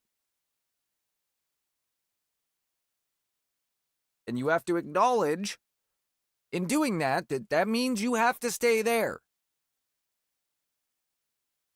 So, forgive me for not being terribly upset. On top of that, conditions might be crowded because every time ICE tries to buy a new facility, leftists go and firebomb it. So maybe you should be mad at your own people because they wouldn't be so damn crowded if you didn't block ICE from buying facilities to give them nicer housing. We're not going to stop deporting them. Just because you try to make conditions unbearable as an excuse to stop deporting them, we're not going to stop deporting them. We have a right to protect this country, and we're goddamn going to do it. And no, I don't feel bad about that. I have empathy for the individuals. I've said it many times. I empathize with how difficult it must be to come here, to form a life, to get caught, and get sent home. Especially if you have family that's able to remain here for whatever reason. And you have to choose now whether to let your kids stay in America by themselves or, via some method, or come back and be with you. I can empathize the shit out of that. It would be hard. I can also empathize growing up in a shithole and what I would do for my family to make sure they had a better life. That doesn't mean that I just give up because I feel bad. I don't just stop doing the right thing because I feel bad. I can empathize with my friend who is going through a lot and using drugs. But that doesn't mean I let him come over and hang out and be around my kids just because I feel bad and I empathize with what he's going through.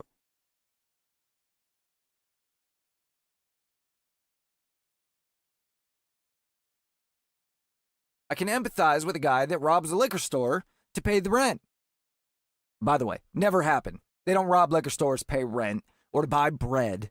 They rob liquor stores either to buy drugs or buy useless shit. But let's assume somebody did. Obviously, there are some cases out there where somebody is robbed somewhere because of a desperate need. I can empathize. Doesn't mean you don't go to jail. You still broke the law. And maybe there's an extreme scenario where I empathize enough, okay? That's an extreme scenario and will not apply to everybody. And when everybody's scenario is empathetic, then there is no extreme scenario. It has to apply because it cannot apply, the exception cannot apply to everybody. Or what's the point of the law in the first fucking place? There isn't one. So, here's the thing. And this goes to the Muslim thing that we've been talking about, as well as the birthright, citizenship, immigration, it's all tied together, right? Birthright citizenship is part of that. We're going to talk about how this could potentially fundamentally transform the United States and why this is a unique Supreme Court case and possibly, probably, the most important one, at least of my lifetime.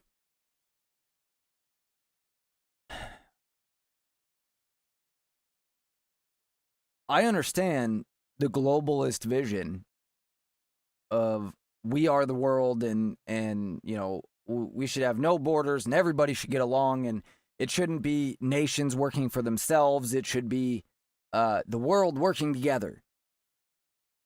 That's a great utopic vision and all. The problem is it does not acknowledge reality. It does not acknowledge human instinct, and it does not acknowledge that we don't all think the same. We don't all agree. Even in this country, we don't all agree. But of course, me and a radical liberal have a lot more in common than me and a Muslim in Iran.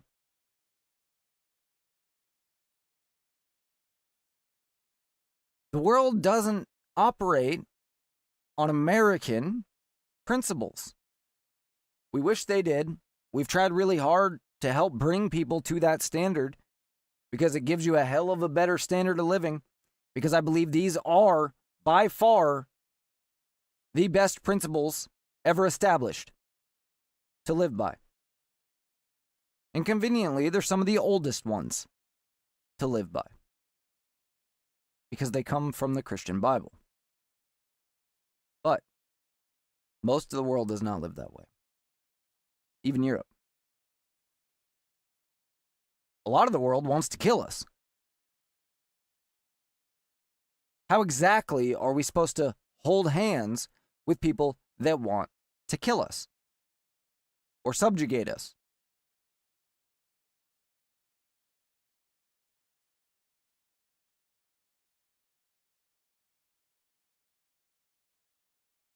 I've said it before.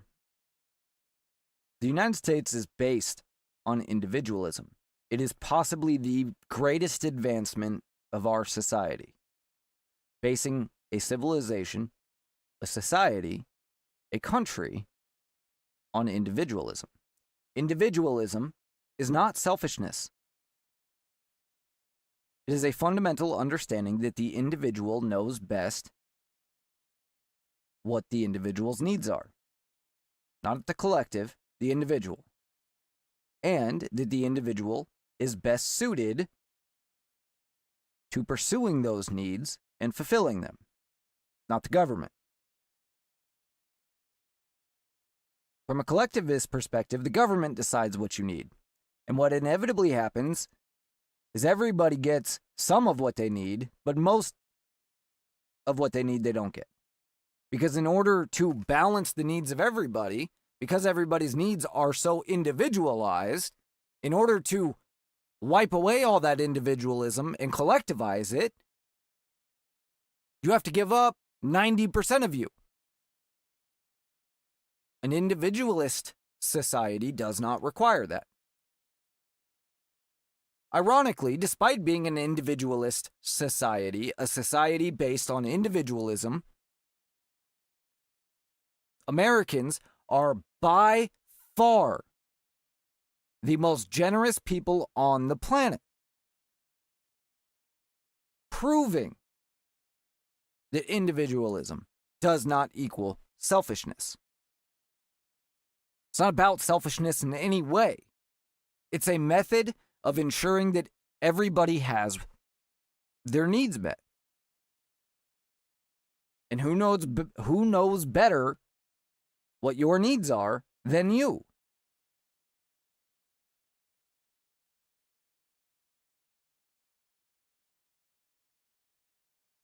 We are the only country in the world that operates that way. How do we come together with countries that don't operate that way at all? There are no other countries on the planet that have fundamental individual rights. How do we come together with that? We can't. And this is the biggest mistake the globalists have made, is trying to make us. Trying to bring us under a single world power, a single world control. The UN was originally the goal. Despite the fact we're just too different. There is nothing wrong with us working together as 193 independent nations who are independently pursuing what is best for themselves. In fact, I would argue that that is how we best obtain what is best for all of us. It's how the United States works. It's how the 50 states of the United States create immense success, while the, how many nations? 45 nations? Hold on. Oh, 27. Okay, sorry. Oh, wait.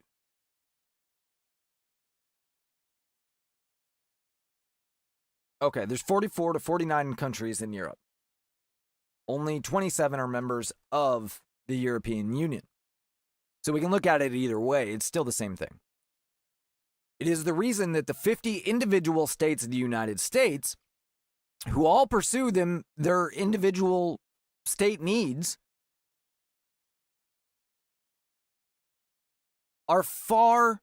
provide a far better quality of life, a far wealthier quality of life, a far more comfortable quality of life, and a far safer life, despite what most Europeans believe, than any of the 27 nations in the EU or the 49 nations in Europe. How is that? How is it that 50 states that are all individually focused on what they need the most, able to come together and form a stronger union than 27 states that give up their individual identities to form a stronger union? There are lots of reasons for this. I mean, we could point to different metrics. We could point to different, scientific metrics to answer that question. But the fact is, it doesn't matter why. One clearly works better than the other. The average person in the EU lives a quality of life equivalent to minimum wage in the United States.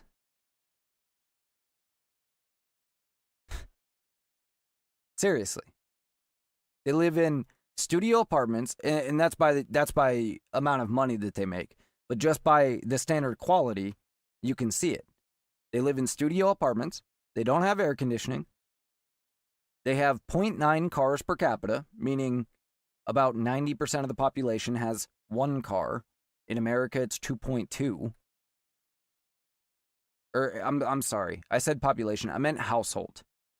Each household has 0.9, whereas in America, it's 2.2. Meaning, in America, we have one car for every person, essentially. It's actually a little bit more than that. It's like 1.1 car for every person. In the UK, they have one car for every 2 people. Their cost of living is much higher. They have to wait, on average, 3/4 of a year to see a specialist. In the United States, it's 28 days on average. And really, it would be a lot less than that, but gynecologists, for whatever reason, really tip the scale because they're way up at like 42 days or something. It's way farther than everything else, and so it kind of tips the scale. But if you take OBGYNs out of it, it goes way down for most specialists. Anyway.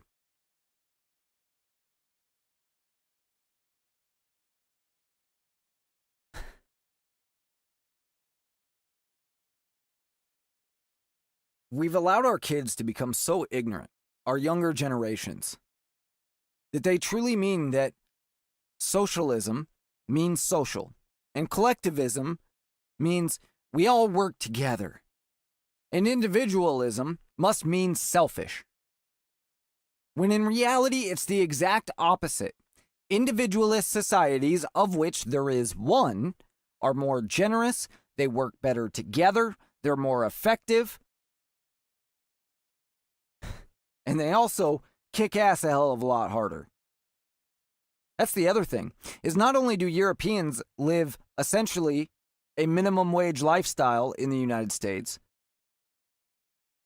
and really a little bit less than that because their cost of living's higher too. That's without paying anything for their defense. If they had to pay for their own defense, it would be even worse. Maybe that's why only 1 in 3 Europeans would even bother to defend themselves.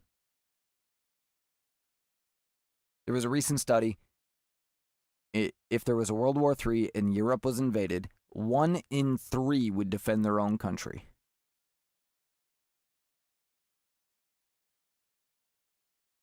What's there to defend? I don't blame them. What's there to defend? But don't think you're fucking coming here.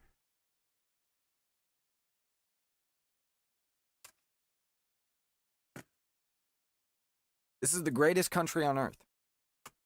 But if we want to preserve that, we need to recognize the basic facts that made us that way. We need to recognize that the rest of the world is not that way either. And we must protect America from that. Does not mean we cannot be friendly with the rest of the world. It doesn't mean that we can't invite them over to the cookout. But it does mean that we cannot just invite them to move in.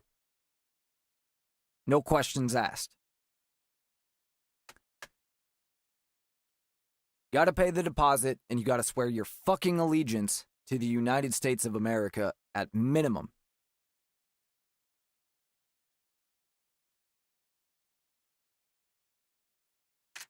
Okay, so why is this decision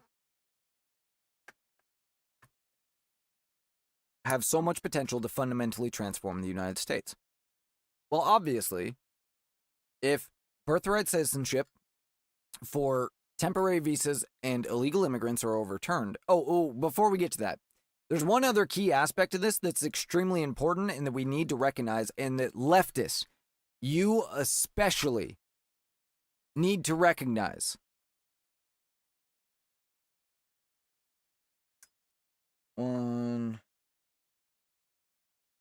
Sorry, I want to clip this for later because this is extremely important. There are over 500 agencies in China that send Chinese nationals, people that have sworn their allegiance to the CCP, the Communist Chinese Party, to the United States to have children. Those children are then born in the United States, and because of the way we currently recognize the law, are U.S. citizens. They then return to China. They have no intent of being American citizens, the parents. But their child is now an American citizen. But they bring them back to China immediately after being born and obtaining citizenship. And then they raise them under Communist Party propaganda for the next 18 years. Which means, starting in 5 years, 10 years, depends on when they started this, I'm not sure exactly, there's going to be millions of Communist Party loyalists, Chinese Communist Party loyalists, that have U.S. citizenship. They could come here and take over state by state without ever firing a shot, just merely voting.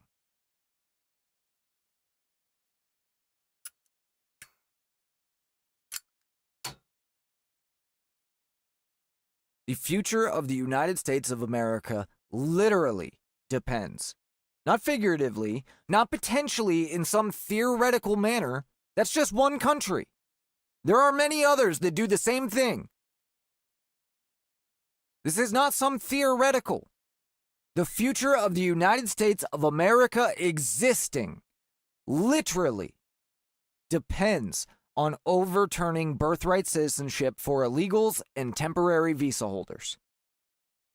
If you are not a legal citizen, there is no birthright citizenship.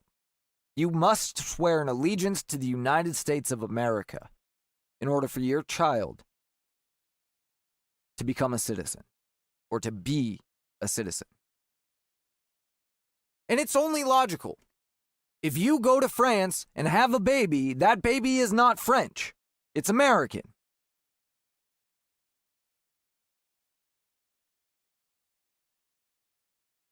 In fact, if you're 9 months pregnant, good luck going anywhere. They won't let you.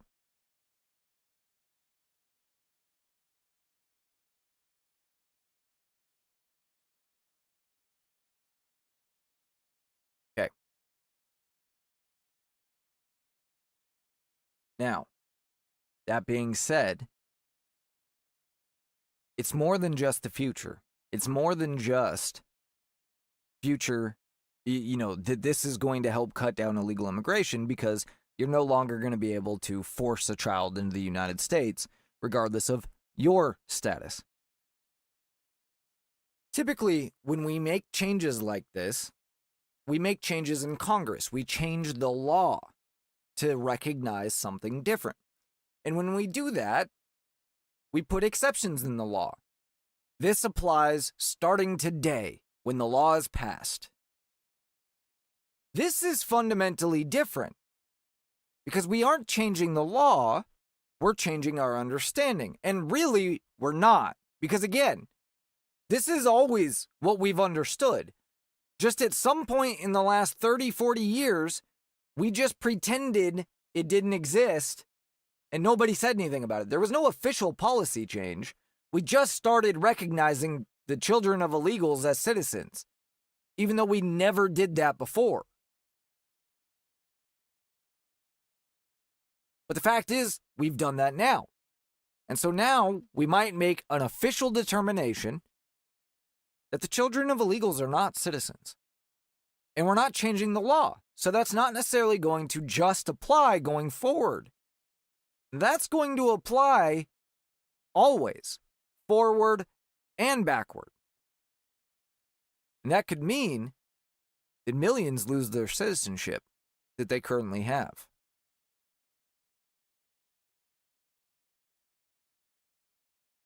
That's a big deal.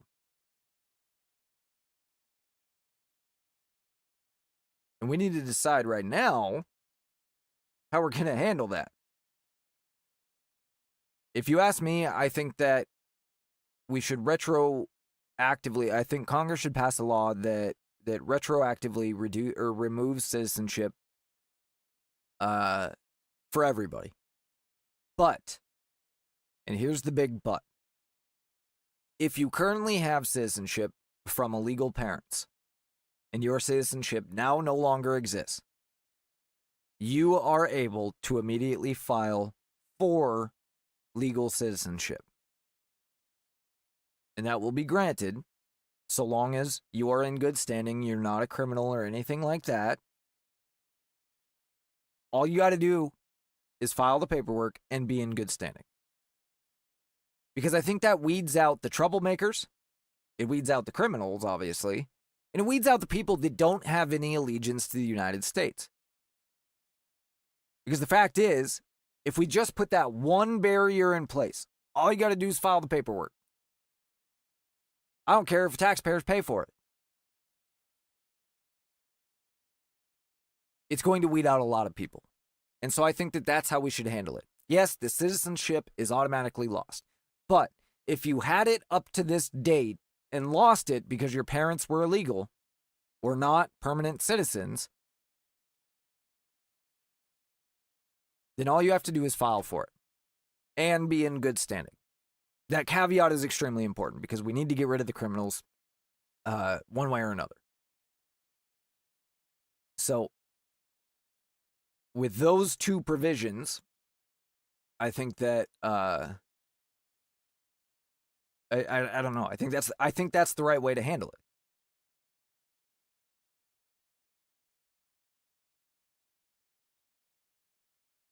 What do you think? You can send me an email, jbu@usa.com. You can comment on the show right now. You can always join the show as well on Discord. If you go to rumble.com/user/justbetweenus, you can click the Discord link and appear live on the show with me.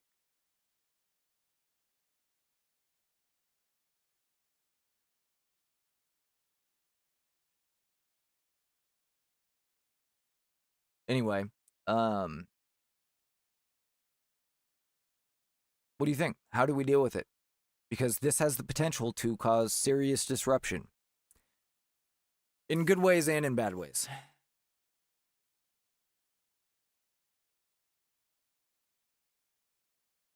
But I think that there is no question of where the Supreme Court must land on this. The writers of the amendment, the Founding Fathers, and the Supreme Court, in every decision, including Wong, were very clear.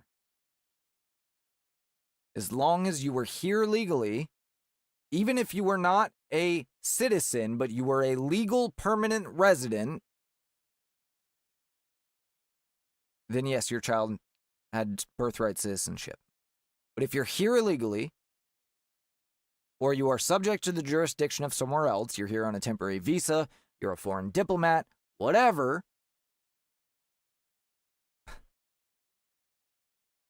your child is not automatically an American citizen. It can't be.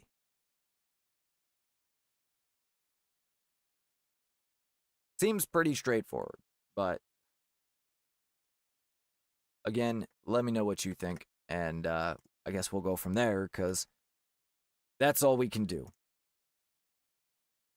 JBU@USA.com to send me an email directly, x.com/JBU_show. Don't forget to like, follow, share, all that good stuff. Please, it very much helps us in the algorithm, and we would appreciate it. And, you know, how else are you going to support your favorite subhuman filth traitor to the human race, lacking basic human empathy?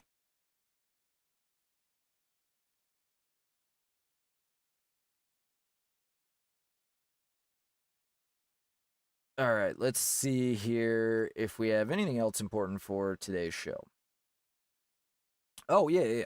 So this actually ties into this, okay?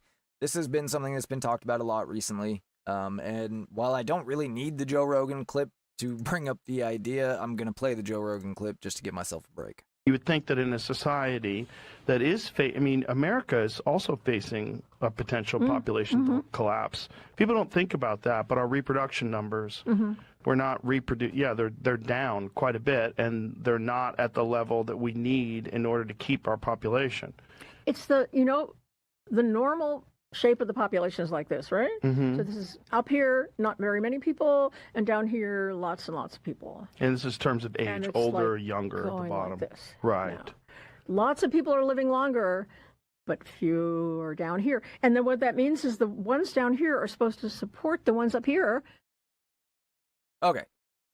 So this is a problem that, Elon Musk talks about. This is a problem that Joe Rogan's talked about. This is a problem that a lot of people have talked about. And that is that our population growth is stagnant right now and possibly going down. Now, leftists argue that we need to make up for that. We need to make up for that by just bringing in immigrants. That's what Europe tried to do. But has anybody considered that the reason that the U.S. population is down, or our birth numbers are down, is because we're bringing in so many immigrants? Because they are competing for the same houses, the same cars, the same resources? They're not contributing as much. Remember, we went through the Cato study because Cato came out with a big study that said immigrants contribute trillions of dollars. They don't cost us, they contribute. And we went through exactly how they're lying about that by hiding the actual cost of the illegal immigration through their citizen children, even though there's no question those citizen children would not be a burden on the system if the parents weren't allowed to immigrate illegally. There's no question about that. There can't be any question about that. So anyway,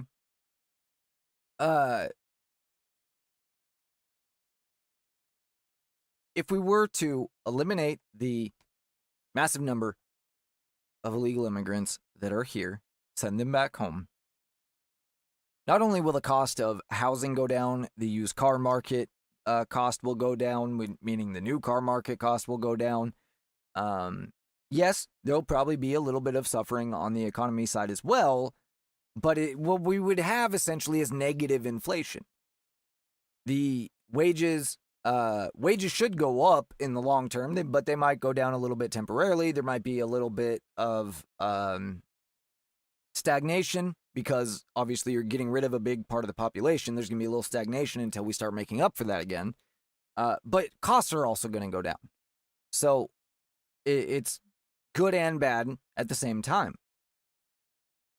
But if we want to hope to have any future, that's what we need to do. And there's a lot of people right now that are trying to make this about race, particularly on the right, really on both sides. But I would argue if you're trying to make this about the white population on the right, you're just playing into the leftist hand, first of all. Second of all, you're never going to get me to care about race. Culture absolutely matters. Race does not.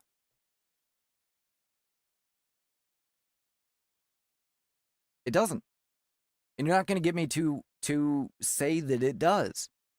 I tried to actually earlier today. There was a live stream going on X, or a live conversation, and they were talking about this from a racial perspective.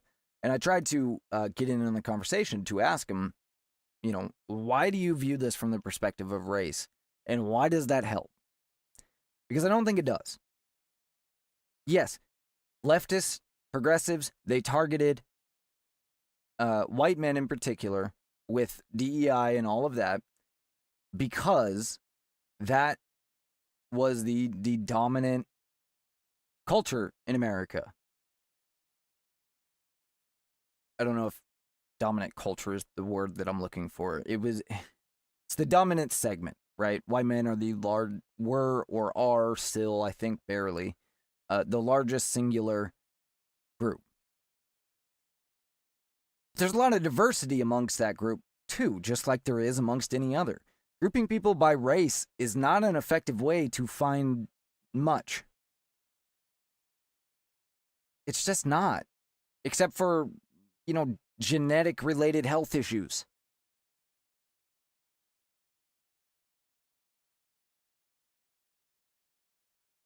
I don't care what race America ends up becoming. I care that we don't artificially change it. I care that we don't make it become Central American by just letting in millions of illegal immigrants. Because the culture matters too. America is not the greatest nation on earth because we got lucky. We're the greatest nation on earth because we have the greatest culture on earth. We have the greatest set of principles and values on earth. And we must protect and preserve those. Nowhere in those cultures or those values or those principles is race. Nowhere does it say America is a white country. Nowhere does it say America is successful because it's a white country. Now, yes, we can't deny that there are significant differences between white nations and non-white nations. But why are there those differences? Believe it or not, we all came from the Middle East as Christians, as Europeans. We lived in North Africa, and we were pushed out by Muslims in 535 AD and pushed into Europe. And slowly over time, things changed. Allegedly, we were all part of the same continent to begin with. Pangea. I don't know if that's true or not, but I know that some people believe it is. Anyway,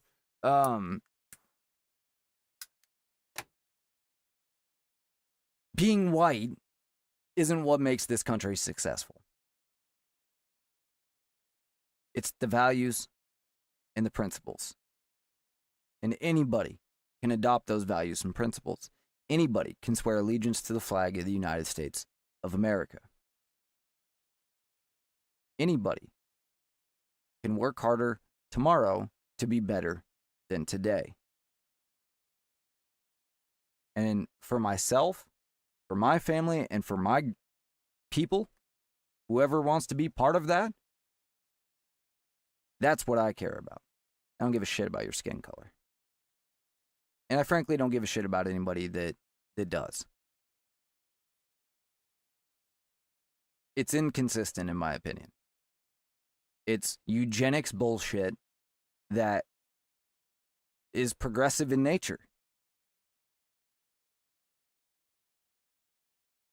Eugenics came from progressives.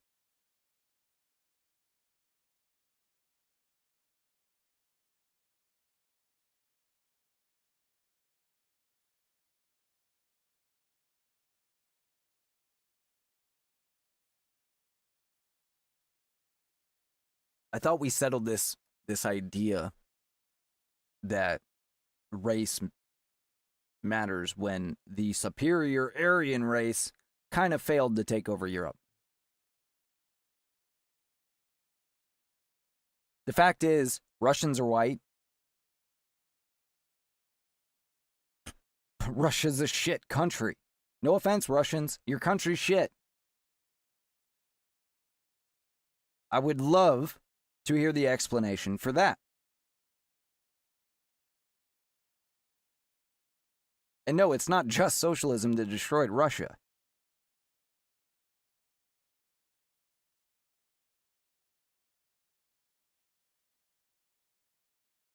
It's the values and the principles.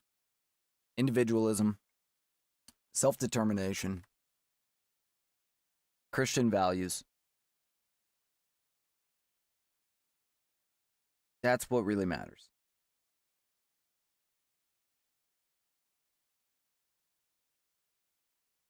Let me check real fast and see if we have anything else here. I noticed that we had a problem with X like right at the beginning of the show.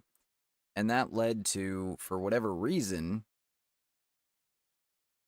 the show, let me check real fast, is not, you can see that I'm testing it. Yeah, the counter's not going up at all, which is odd. Because I just noticed when I refreshed that we had 400 viewers at one point just on X, and it shows me 16. I don't know. Anyway, that was entirely irrelevant to anything except for my own curiosity, because I was wondering why nobody was watching this show compared to normal, and I guess that's why. Still pretty low numbers, but that's okay. I appreciate you guys being here, especially if you stayed for most of the show. I'm stalling while I look to see if I had anything else for the day here. I do have a video with Tucker Carlson I wanted to play, but I think we'll wait on that.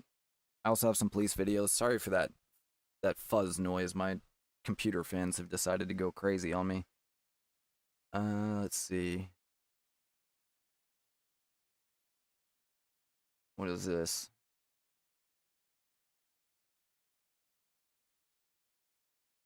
Yeah, let's play this one real quick. I was looking for something funny, but this one actually really pisses me off. A Providence mural dedicated to murdered Ukrainian refugee Irina Zarutska will be coming down. I'm Gene Valicenti. And I'm Emily Voles. What the artist says started as a tribute to the Ukrainian refugee quickly became a political flashpoint. Well, Emily, Gene. Why? It's still here, but not for long. Artist Ian Gaudreau tells me he's sad it's come to this point, but after calls from Mayor Smiley and other local leaders to remove the mural, it felt like only a matter of time before this happened. What a piece of shit. The artwork is going to be removed. Artist Ian Gaudreau breaking the news to NBC 10. First of all, artist, you're a pussy. Same with building owner if you're pushing for this. Stand up to these fucking cowards. Second, leftists. This is a very bad place that you are trying to bring us to, where a victim cannot be honored because of the race of the perpetrator.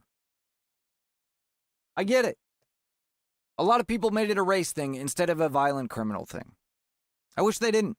At the same time, we can't deny that we're having a significant problem right now that is not entirely race-based, but there is a racial element to it. The fact is, Black Americans are committing crimes at a much higher rate. It's not because they're black, but we can't ignore it because they're black either. Or you're essentially just going to make it because they're black. You're going to turn it into that by doing that. And by saying we can't honor a victim for fear of offending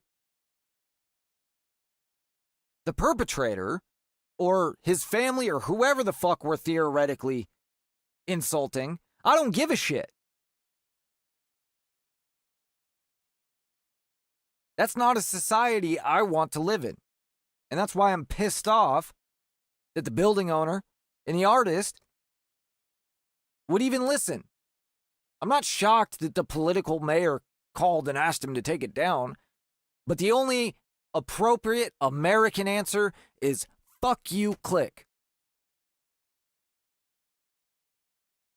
Make me. And Monday afternoon, the Irina Zarutska mural is coming down. A lot of people voiced their frustrations, and voices were heard. In 2002. And the work is coming down as a reaction to that. Gaudreau says after online backlash surrounding the politics of the project, which wasn't finished yet, the owners of the Dark Lady want it removed. And I want to... Oh, wait. The owners of the gay pride flag waving 1, 2, 3, 4, 5, 6 pride flags out front want it removed. Huh. Want it removed. And I want everybody to know that my intentions with the mural was to lower the temperature. The mayor's office told us he didn't have time for an interview Monday, but shared his statement, saying in part, the murder of the individual depicted in this mural was a devastating tragedy, but the misguided, isolating intent of those funding murals like this across the country is divisive and does not... How do you know that? Who's funding it? Why are they funding it? How do you know that their intent is divisive? Maybe it's to call attention to the fact that the divisive bullshit that led to her death, letting criminals back on the street that have massive rap sheets and mental health issues just because of their skin color, needs to be addressed. Represent Providence. Anyway.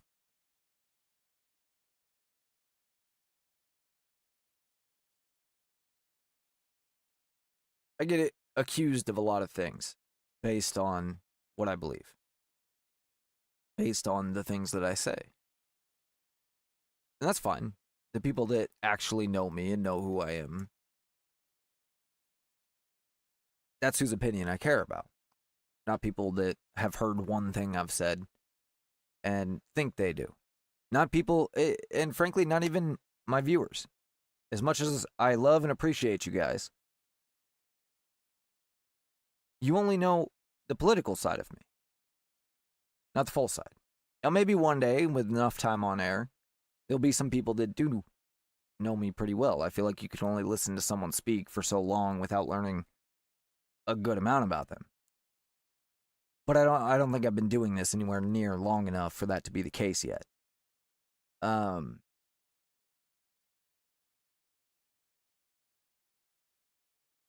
But I don't often take the time to correct or to create the record myself. I care very deeply about this country, about the sacrifice of the men that came before me, whether related to me or not, that created this nation. I care very deeply about the principles and the values that make this nation what it is, that the people of this nation share, even if they don't recognize it. That make this nation great and different from everywhere else on the planet. And I care very deeply about preserving this nation for my children and my grandchildren and my great-great-great-great-grandchildren that I'll never meet.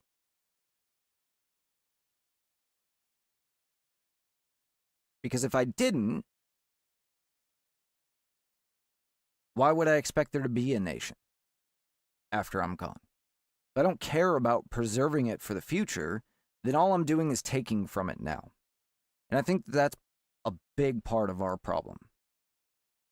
There's way too many people just trying to take what they can from what others have built, both in the nation and not, meaning illegal immigrants and citizens.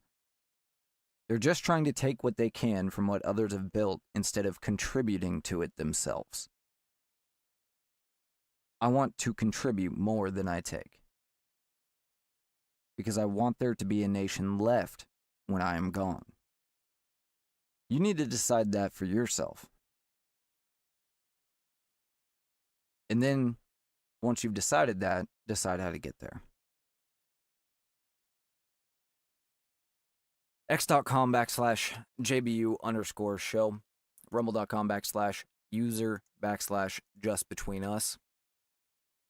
Maybe one day we'll get a shorter URL from them. We're on YouTube and Twitch as well. But Rumble and X are the place to go because they don't censor us. And they don't give us strikes when they don't like words we use.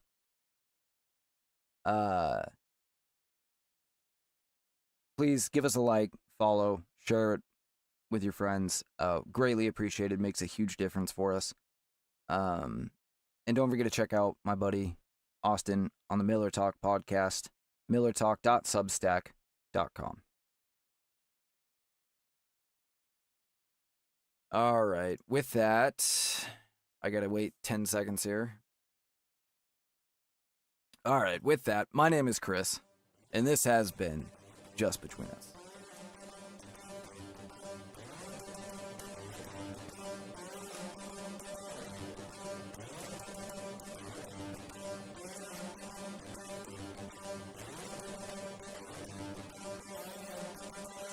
Bye, bye, bye, bye, bye, bye, bye. Wait, I want to be a little bit louder. Yeah. This is only between us. This is just between us. This is just between us. Perfect, perfect, perfect, perfect.